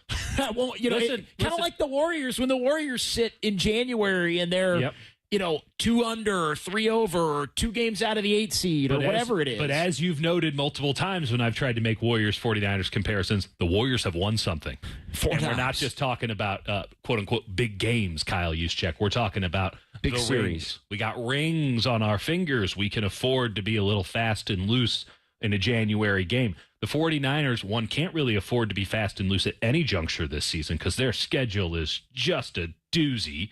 They have a massive rest disparity, and those things matter dramatically in the NFL. And if you don't believe me, look at what happened last year when the Bengals came to town. And you have, the wear and tear of a lot of playoff runs, including last year's, which was overtime at the Super Bowl, as deep as you can go. Those bills are coming due, too, and I think they're already showing on the practice field. And even if you are capable with Kyle Shanahan's acumen and enough talent on both sides of the ball, if Brandon Ayuk isn't around, even if they are able to cobble together, we should be so lucky wins, to have shoes like this. Like even if they can't, even if it is that you're still going to be less equipped to win the 3 or 4 playoff games. That's right. Because you don't have Brandon Ayuk. Like regular season is one thing, and I know you've mentioned fast start imperative when you look at the schedule. The schedule is easier initially. There's no easing in this year. There is concern from kind of watching practice to this point. Maybe that nobody ever truly remembers once the season gets going what camp look like unless you're a dork like me. Well, unless it coincides with what you start to see on the field in actual games. True. I mean, listen, I will point out that there are times when you go training camp wasn't very good, but they turned it on. And there are other times where you say, man, I thought they kicked ass in training camp. These guys kind of suck. I mean, you can be fooled by this sort of thing. But if we're talking about the difference between 11, 12 wins or 9 and 10 wins. Okay, you might still make the playoffs in all those scenarios. But here's the difference. You're not playing here. You're not playing at Levi Stadium in the games that really matter. You get to play an extra game that you haven't had to play. And now your path to winning a Super Bowl is tougher because you didn't get your business done. I want to get the pulse of 49er fans as well coming up. Has optimism been zapped by this Brandon Ayuk and even the Trent Williams situation? Let's get into that coming up. Kyle Shanahan joins Tolbert and Copes at 4:50. It is KNBR 104.5 and 680, the sports leader.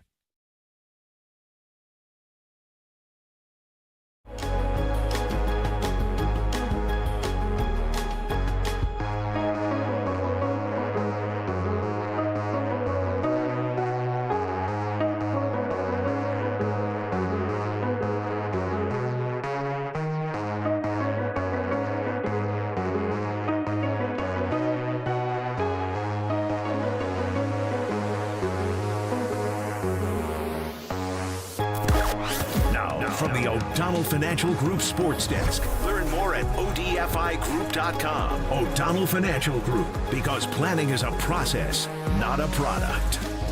Kyle Shanahan joins Tobin and Copes today at 4:50 to discuss the Brandon Ayuk trade rumors and the game plan for their first preseason game on Saturday in Tennessee.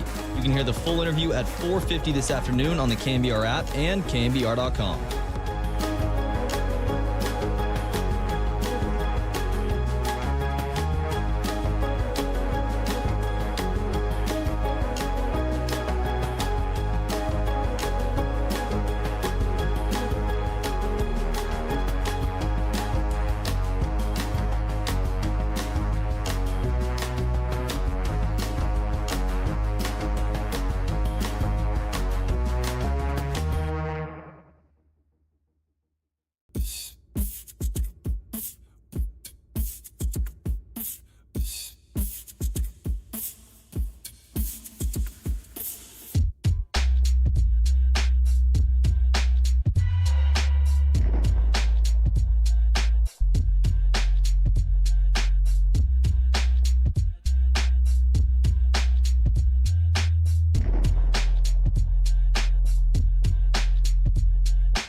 continue live from the KNBR Casino Matrix Progressive Jackpot Studios. Casino Matrix. Progressive jackpots are here. Where are you?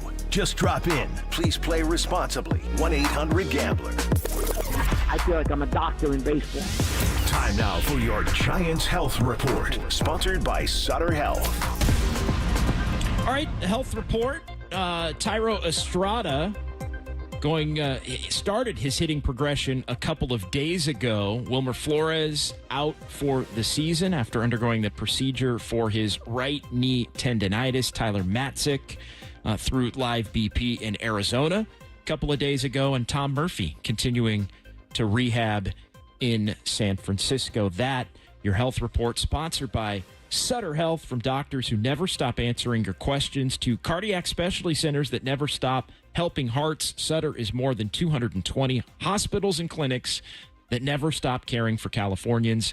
SutterHealth.org. It is John Dickinson and Dieter Kurtenbach here. Final segment before Giants pregame. Giants and the Nationals from D.C. Game 4 of the 4-game series. Giants trying to take 3 of 4. Kyle Harrison on the mound for San Francisco. Let's continue the conversation, though, about the 49ers here and about Brandon Ayuk. What else would we talk about? Has optimism been zapped, do you think? It's waning. It's waning. I don't know if it's been entirely zapped, but let me ask you a question, JD. If Brandon Ayuk just isn't on this team and nothing's coming back but draft picks, this team's Vegas win total over-under is at 11.5. Where does it go? Is it stay the same at 11.5 with no Brandon Ayuk? Does it go down to 10.5, 9.5? What do you think happens there? I don't know the answer. It's not a trick. That's a great. I mean, in my mind, I would put it down to 10.5. So he's a win player. I think so. That's a big deal. He probably isn't in gambling terms specifically, but I would put it. It's probably more like a half win. Well, okay. Well, we know Trent Williams is definitely at least a half win as well. And that's still lose. Yeah, I mean, I think Trent Williams is a win for sure. So now we're talking like win and a half, right? Now 10, now 9.5. Now we're in stuff. Yeah, and just because your number is lower doesn't mean you can't go over it. I mean, that's the other part. Absolutely. And I think the 49ers believe that. Otherwise, they wouldn't have dragged this thing out. They would have caved early and just said, Brandon, we got to have you. The only way we're going to win a Super Bowl is by having our second-team All-Pro X-receiver on the squad. And, I know we tried to trade you, and I know this has been messy, but we're going to get this done. And we're going to do what JD told us to do, which is pay a little more so that everything is hunky-dory and ready to go and kumbaya. That has clearly not been the case. By the way, they're playing the same kind of hardball with Trent Williams, and Trent deserves a lot more respect at this point in his career than Brandon Ayuk does. I think the optimism has to be waning a little bit because I'm not feeling any juice. I'm not feeling any excitement. I'm not watching a team that looks ready for the season. Not that they have to be ready for the season on August 8th, but even if we do say, hey, they're going to ramp it up here, there's a long way to go on that ramp up to beat the Jets on Monday Night Football in Week 1. Yeah, I would answer the question this way. I don't think optimism has been zapped because there is such a long way to go still before the regular season starts. It's over a month away when the 49ers take on the Jets in Week 1. They'll be the last Week 1 game on Monday Night Football. And so optimism, though, if Brandon Ayuk, and also Brandon Ayuk is still on the team. And in meetings, which needs to be highlighted more. Like, he's operating as if this can all get worked out. Totally. If he wasn't in meetings, if he was actually holding out and wasn't even going through these perfunctory motions to avoid fines, if he was just taking the fines, it would be different. It'd be different. But he's here. He's in meetings. Any sort of offensive adaptation that they're going to do, he's aware of it. He's not practicing it, but he's aware of it. And functionally, this is no different than if in the first stretch of the first practice, he tweaked his back and now he's been out. This is no functionally different than what's going on with Christian McCaffrey. Hey, my calf hurts. I'm not going to do anything for the rest of the preseason. I mean, that's what it's functionally like. We all know it's a little more complicated than that. But at a baseline level, Brandon Ayuk is here. He's just not willing or physically able to, is I think the way he's characterizing it, which is, of course, a load of baloney. He's just not playing. He's just not practicing. And it's important that he's here and actually participating because it will help the ramp-up period if indeed he remains a 49er. It is interesting that, that while everybody kind of knows that, I'll admit I forget that from time to time, and then it'll get asked again, or you'll mention it like you just did, and I'll think, man, that really is even more bizarre as to why the prognostications right now are that it's more likely than not that he ends up elsewhere because, think about that. He's here every day. It's a contentious contract situation. Everybody knows it's a contentious contract situation, yet you've got Deebo Samuel like, yeah, man, we're chopping it up. We're talking about life. Yeah. He's in the room. He's still here. It's weird that he's not on the field, but he's still here. Well, you can't make the workplace toxic unless you're in the workplace, JD. And if your entire plan, if your Brandon Ayuk's team is to make this thing as nasty as possible, you got to be in sight and in mind in order to make things problematic. That's fair. I think the key fork in the road, though, is, and I think the way that the players have spoken about Brandon Ayuk, and look, players get it because they've been through it, and they all want guys to get paid. I think we get it. I think everyone gets it. We just don't have to like how it's manifesting. No. But my point is, like, Ayuk being around in the locker room and in meetings and all of that, like, that is not him trying to make the 49ers believe he's so erratic that they're just like, forget it, we're going to deal him. To me, it's more on the management front office level that, it's that kind of, like, he's the tactics, let's say, or the antics from Ryan Williams or led by Ryan Williams and Ayuk. I think that's more for Kyle Shanahan or John Lynch or Parag or Jed York or whoever else is in the room, negotiating the contracts and doing the legalities and the capologists and all of that stuff. It's more, I think, about that than it is the players individually, which I think is why it has a chance to be mended if they can figure out a deal at some point here in pretty short order. Like, so my optimism's not zapped, just to more specifically answer the question. Mm-hmm. But I do think if he winds up on the Steelers and the 49ers don't get anybody in return that can help them this year, the 49ers are absolutely worse for it. And even if they can win enough games in the regular season to where you feel good about their chances going in, not having him in all likelihood prevents them in some ways. Maybe not the entire reason, but it prevents him from winning a Super Bowl. As I've said time and time again, if Brandon Ayuk went out, and we don't wish this on anybody, but let's just play the hypothetical game here. If he had gone out in a practice and his ACL had torn, or he had broken a bone somewhere, and he's out for the season, there'd be panic in the streets. And yes, we would be saying they're going to be fine. Not that they can't win. Everything's manageable. It's going to be okay. But you would temper your expectations for the San Francisco 49ers a little bit. That, though, would be clean. There would be simplicity to that scenario. Players get injured. That's a bad break. Sometimes luck doesn't go your way. You feel awful for Brandon Ayuk, no matter what his contract situation there is. But you just, move on, next man up, all that nonsense that they love to say. This is the opposite of simple. This is now getting more complicated by the day because the 49ers have invited a third party into the bedroom as they try to consummate a deal here. I mean, I know polyamory is a big deal in the Bay Area these days, but this is a little bit too much for me. Maybe I'm just an old school guy. It's a little bit too much for me. I come back to the question I opened the show with, JD. Are the 49ers suckers? Are they suckers? Are they about to lose this thing because, Brandon Ayuk, and it's just so uncomfortable, and just get it away. Get it away. When you put it that way, I say no. Same. Because of the way that they've conducted themselves since they hired Kyle Shanahan and then hired John Lynch. I don't think John Lynch gets suckered by anybody. You might say, the 49ers got taken behind the woodshed in the Nick Bosa deal. Sure. I mean, what were they to do? What leverage do you have? Nick Bosa was willing to hold out forever. He's like, I don't need football. I don't need it. Mm-hmm. I might never show up again. Same thing with Trent Williams. They're going to give in. They're going to give in with Christian McCaffrey. Why? Because those guys are elite players. And I think if we found out anything amid all of this movement, which might mean nothing and it might mean everything, if we found out anything with the 49ers in this Brandon Ayuk saga, it's that while they very much believe that Brandon Ayuk is an exceptional player, a player who can help them win, and a player that they do, in fact, want to keep around, they do not believe he is on the level of a McCaffrey, a Williams, or a Bosa, and their offer reflects that. You're listening to KNBR AM and KNBR FM San Francisco, the sports leader, a Cumulus Media station.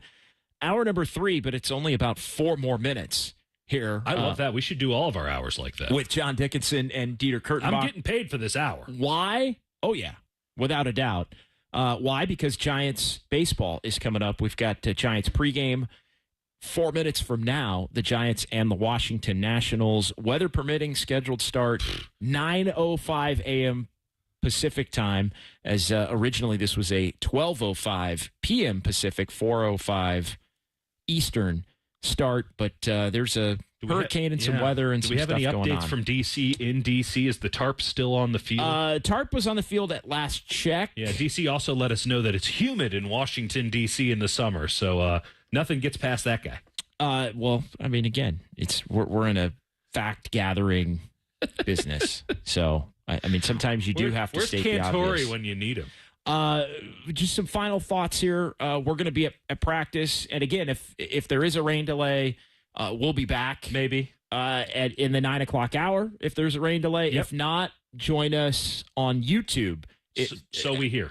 As well in that hour. The off-air pod. Giants game, weather permitting, us on the YouTube channel. Listen, we've been talking about a messy situation. Tech permitting. We've been talking about a messy situation with Brandon Ayuk and the 49ers. Now we're going to live our own messy situation with the San Francisco Giants and whatever the hell this YouTube thing is. That's what we're going to get into. And hopefully we handle it a little bit better than BA, the 49ers, and I guess the Pittsburgh Steelers. I mean, are we even confident that those are the 3 parties involved, or could somebody else get in this thing? Well, no, I mean, the Patriots are out. I mean, I don't think so. I guess. I don't think so. I kept telling you the Steelers weren't out, then they're back in. Maybe the Steelers are out and the Patriots are back in. I mean, it doesn't feel like anything's getting done. I mean, and look, the Patriots tried to cover themselves after it got out that they offered the most money and said, Ayuk was a little weird when we met with him, wasn't really feeling us. Yeah. We backed out of it, even though get in line. He didn't want to go there too. So, I think the Patriots are out. You mean Ayuk's been acting weird? I think Ayuk. 49ers are like, yeah, tell us. I think Ayuk didn't want to go to the Patriots. I think that's fair, which, by the way, proves what I think the 49ers maybe were trying to prove throughout this entire process, which is it's not solely about the money. Rank for me here in our final 90 seconds. Oh, boy, rank for me between the 49ers. And you can do it however you want. You can go 1, 2, 3, or you can give me percentages if you want. Okay. I know we are a little tight, 90 seconds, but it's the 49ers, 49ers, Steelers, Browns. Give me Steelers at 51. Okay. 49ers at, let's call it 30. And what I got there, 19 left? Yeah, yes, you're at 81. That would be other. Not the Browns, but other. Okay. I do think that if another team wants to get in on this action, the 49ers have clearly shown a willingness to entertain all parties. Okay, let's take the Patriots out of it here. Okay. Give me who would be your leader on the board in the other category. I think the Browns. The fact that we haven't heard anything from them. I should have taken the Browns out. Okay, fair enough. Oh boy, my bad. Because I assumed you put Cleveland. You did not put Cleveland 3. You put other. You got to take the Browns out. Cleveland and everybody. JD, I'm Indianapolis. Yeah. Okay. Wild card. No, seriously, there's something there. They've done deals before. They do need a number 1 wide receiver. I know they just paid Michael Pittman. Maybe they regret that and say, you can have Michael Pittman. We'll take Brandon Ayuk and, we'll call it even.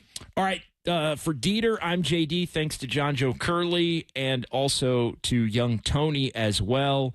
We got Giants baseball coming up. The Giants trying to take 3 of 4 in the nation's capital and trying to close out their road trip with a win. Kyle Harrison on the mound, weather permitting.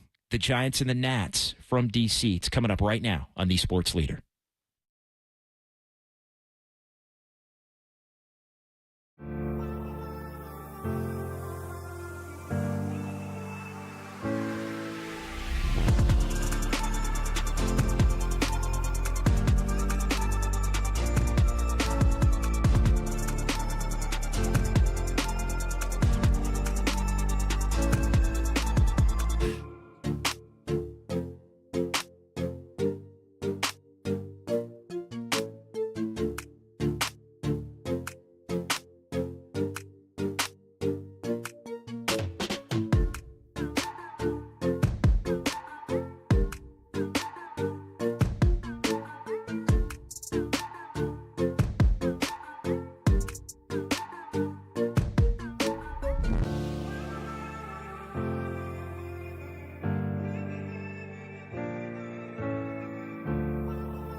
Good morning, and welcome to Nationals Park in Washington.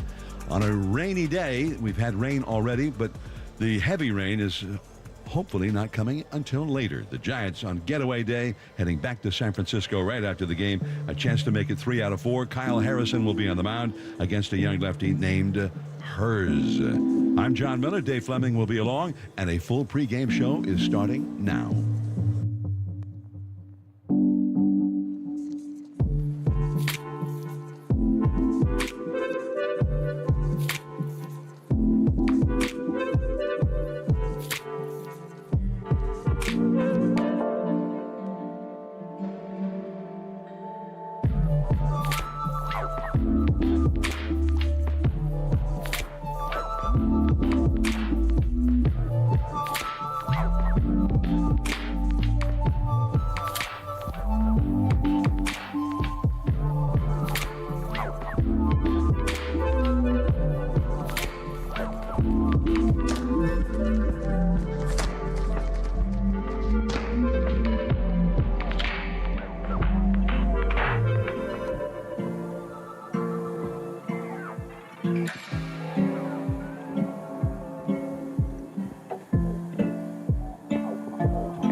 Hey, everybody, it is August 8th in Giants history. We're going to go back to 2007, just like we did yesterday, the day Bonds became the all-time home run king.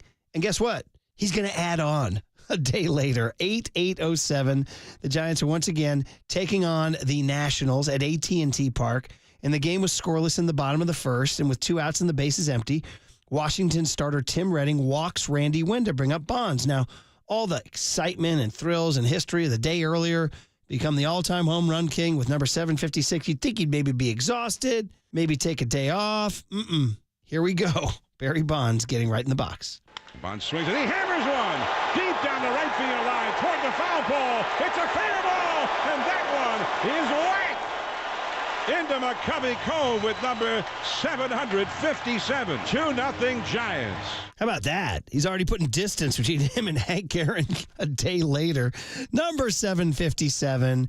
And later in the game, Giants still lead 2-0, bottom of the fifth. Redding was still on the mound and had retired Pedro Feliz and Kevin Franzen. What's up, Franny? To start the inning. And here comes Matt Cain. Now, kids, pitchers actually hit in baseball games. Take a listen. Here's the 1-2 pitch. Curveball. That one is belted deep to left field. That one is on its way.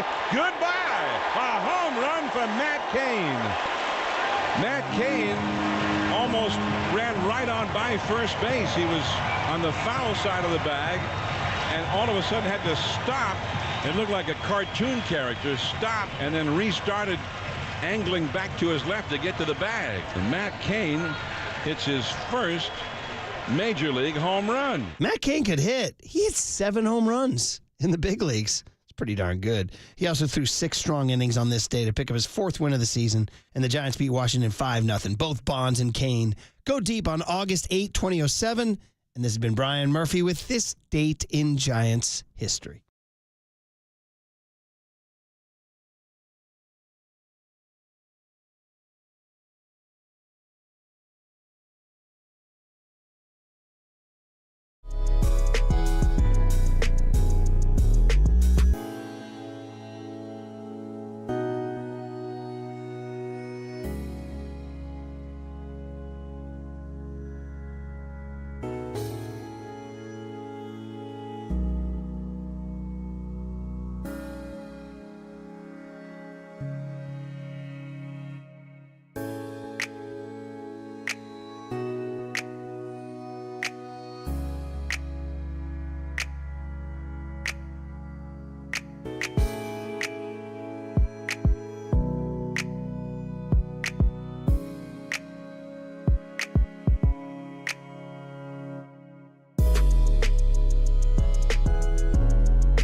It is the Giants and the Nationals from Nationals Park in Washington, D.C. Game 4 of the 4-game series. Giants looking to take the series 3 out of 4. John Dickinson and Dieter Kurtenbach. Let's go out now to the nation's capital as we are joined by John Miller. John, how are you, and how is the weather forecast looking for this game as they moved it up 4 hours to try and ensure that it would be played?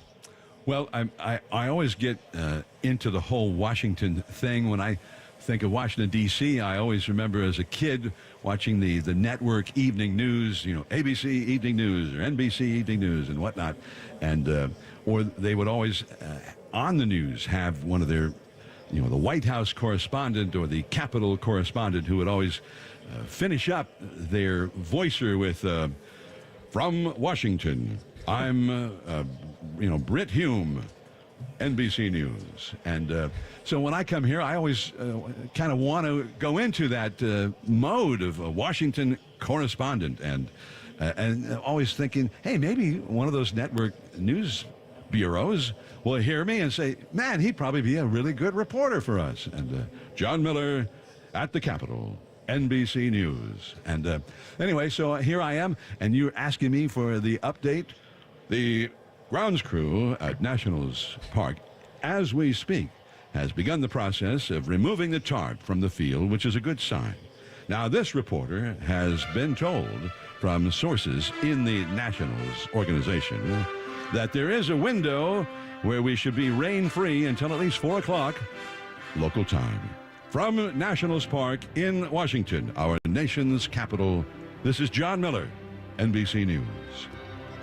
Now send that out to the networks, will you? Oh, yeah. Cut it out, DC. How are we supposed to follow that? That was brilliant. Thank you for that, John. Made my day. Also making my day the last couple days, Elliot Ramos back in the lineup and hitting the ball hard again. Just how important is he for the Giants moving forward? We know he was an all-star, and there were some weird issues with the thumb. John, it's got to be great to have him back and hitting again. I think he's obviously he's a key component for the Giants' hopes at a strong finish. Now they have won 9 of their last 12. They've averaged 5 runs a game in that 12-game period, and I think they've been playing teams that they should be beating. So I think that's what you would hope for. And in the Giants' predicament, with so many teams between them and that third and final wild card spot, the Giants need to be hot against these teams, and you just wonder, has that been hot enough? So I think they need this win today, and I think if you're Bob Melvin and on the show that is still to come on KNBR 680 1045, he mentions that it's already a winning road trip, and that's the main thing, but we'd like to get this game. And I think, manager never wants to say, well, we need this win today, because what if you don't get the win? You've kind of said that otherwise we're doomed, but manager will never say that, and he shouldn't. I mean, it's not smart, but at the same time, because you could lose today and then win the next 10. You don't know what's going to happen. And the Giants did move ahead one of those teams with the Pirates' loss last night, and then the Giants win. Now they've moved ahead of Pittsburgh. They're a game and a half behind the Cardinals, who are in the 5th position. They are 3 back of the Mets, who are in the 4th spot, and 3.5 behind the 3rd and final wild card spot. So now, it becomes the goal, becomes a little more, there's a little more clarity in terms of who they're chasing. One less team. But they still got to move ahead of the Cardinals, and they're going to, the Cardinals are in the same situation as the Giants. So who are they going to be playing? So the Giants have their clear-cut advantage right now in the schedule. And by comparison, Arizona did not. While the Giants have been here playing a rebuilding Nationals team, you would think Arizona had the bad luck to be facing the American League team that's been better than anybody this year, the Cleveland Guardians in Cleveland, and then having a rain out and having to play a doubleheader, and they just shrugged all that off and they swept them. So that's pretty impressive, and that's what they were doing. I don't know if it was this time last year, but they had a great finish, and then we're hot for the postseason. So all of a sudden they're looking, and all the moves that they made. Eduardo Rodriguez, the left-hander, who had a very good year last year, They signed him as a free agent along with Montgomery, and he finally made his first start. He got hurt at the end of the spring, and he got a win yesterday. So things are starting to, if you're a D-backs fan, you're very excited that, hey, wait a minute, things are starting to come together for this ball club. So, but the Giants don't have to pass them. They don't have to pass the Padres, another team that's been red hot. But Atlanta is looking very vulnerable right now. And apparently last night with their ace, Chris Sale, hoping to end a 3-game losing streak, and he didn't pitch badly, but Jorge Soler, they acquired Soler from the Giants. Unlike the Giants, he wasn't just going to be the DH there. They have a DH, Marcell Ozuna. So he's been playing the outfield, and he had some difficulties in the outfield last night back of Sale that really cost them dearly in that game. So anyway, so the Braves have lost 4 in a row, and the Giants will have their head-to-head shot against Atlanta next week in San Francisco. So the plot thickens. More with John Miller coming up from the North Lawn at Nationals Park here on the Sports Leader.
All right, back here on Giants pregame, John Dickinson, Dieter Kurtenbach in San Francisco, back out to Nationals Park in Washington, D.C., joined by John Miller. And John, what are you looking for from Kyle Harrison today? I think for Kyle Harrison, he's coming off one of his worst starts, that something that we saw last year, and there was maybe 1 or 2 times earlier this year, where he was susceptible to the long ball. But in 18 starts before that last one, he allowed only 10 home runs. He seemed to have gotten past all of that. And then all of a sudden, man, what was it, 3 2/3 innings and 4 home runs, which, those kind of things can happen in Cincinnati.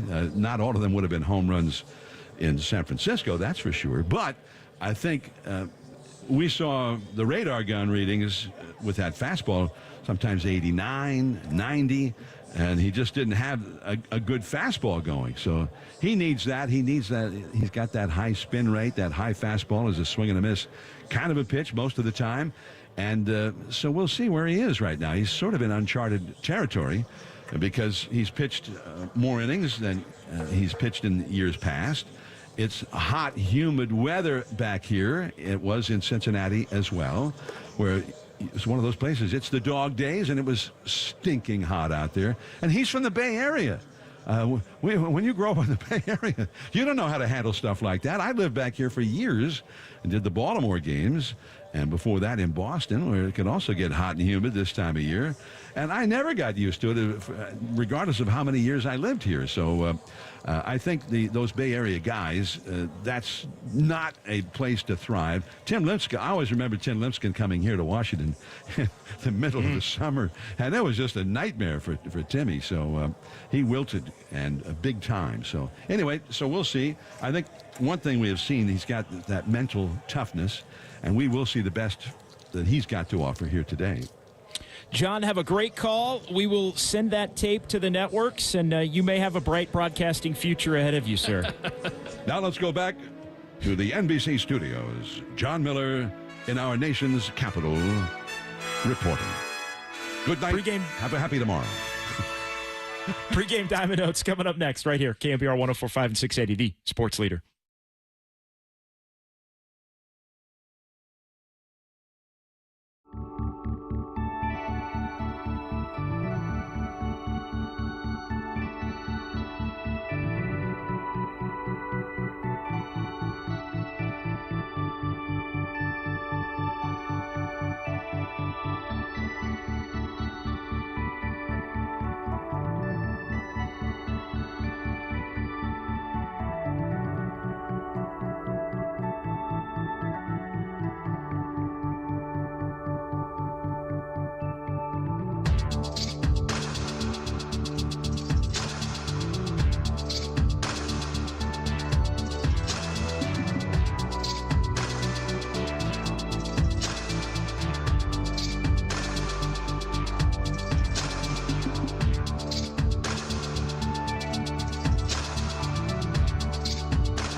John Dickinson and Dieter Kurtenbach with your award-winning Diamond Notes. Giants and the Nats from Nationals Park in D.C. It's Game 4 of the 4-game series. Giants looking to take 3 of 4. They've won 9 of the last 12 and are averaging about 5 runs a game over that stretch. Let's get to the starting pitchers for this one. Sponsored by Benjamin Moore Paints. Experience the Benjamin Moore retail difference at our independently owned authorized retailers today or at benjaminmoore.com.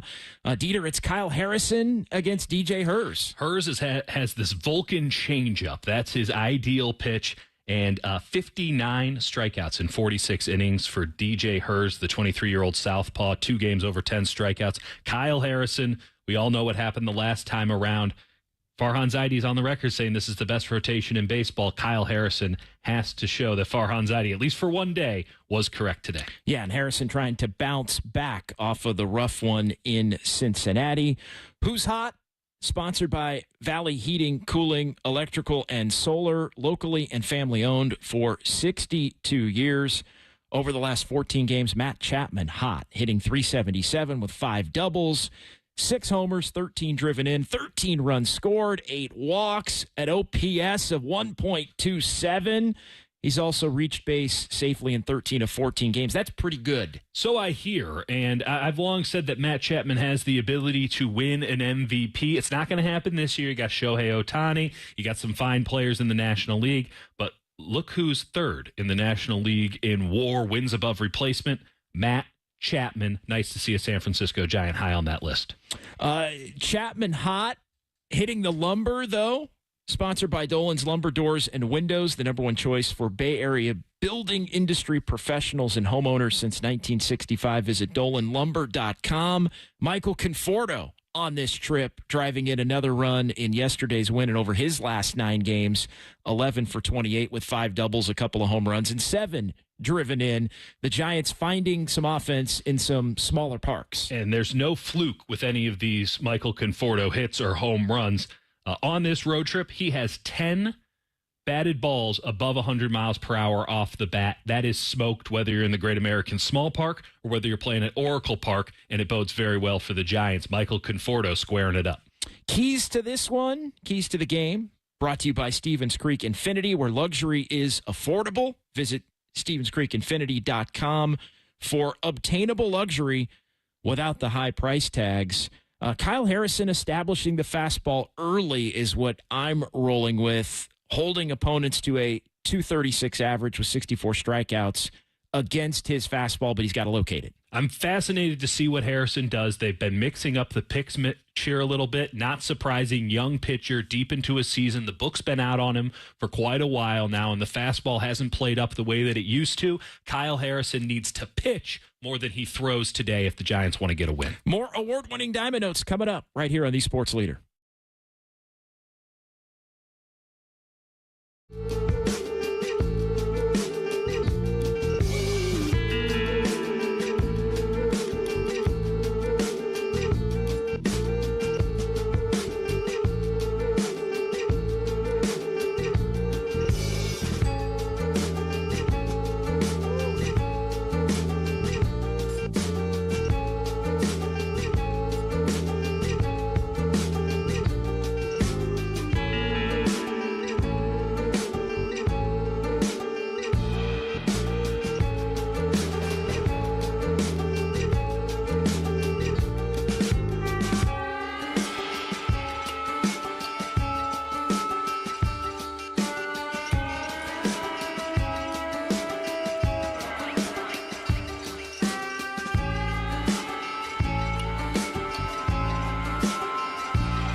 More award-winning Diamond Notes, Giants and the Nationals, player to bank on, sponsored by Poppy Bank, located throughout California. Poppy Bank is here to help you hit your financial goals.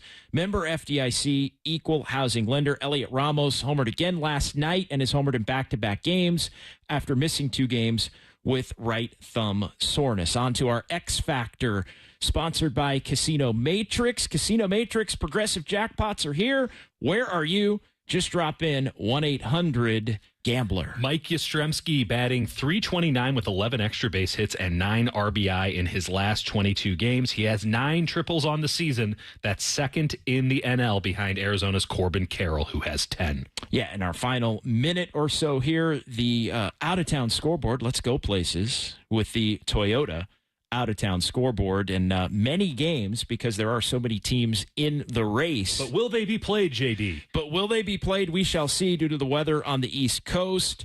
Of course, the Giants and Nats, Brewers and Braves. The Braves trying to stop their 4-game skid. Pirates and Padres. Padres remain hot. Jackson Merrill, 4 hits against the Pirates Wednesday. Mets and Rockies coming up as well. They've split a pair, the Mets, among these teams that are not in, but still ahead of the Giants currently, even though the Giants are back to 500. JD, we're lucky to be scoreboard watching in August, but we are ultimately scoreboard watching in August. Giants at 500, 3.5 back. And that isn't the tricky part. The tricky part is all of these teams that they have to overcome to get into one of those 3 wild card spots in the National League. Long way to go, but we got to keep an eye on it. Yeah, long way to go there. And also eyes on the Cardinals hosting the Rays and Arizona and Philadelphia. New series. Phillies have been playing the Dodgers. Diamondbacks have been in Cleveland. Diamondbacks back home against the Phillies tonight. All right, the Giants and the Nats. It's coming up with Kyle Harrison on the mound right here on KNBR, the sports leader.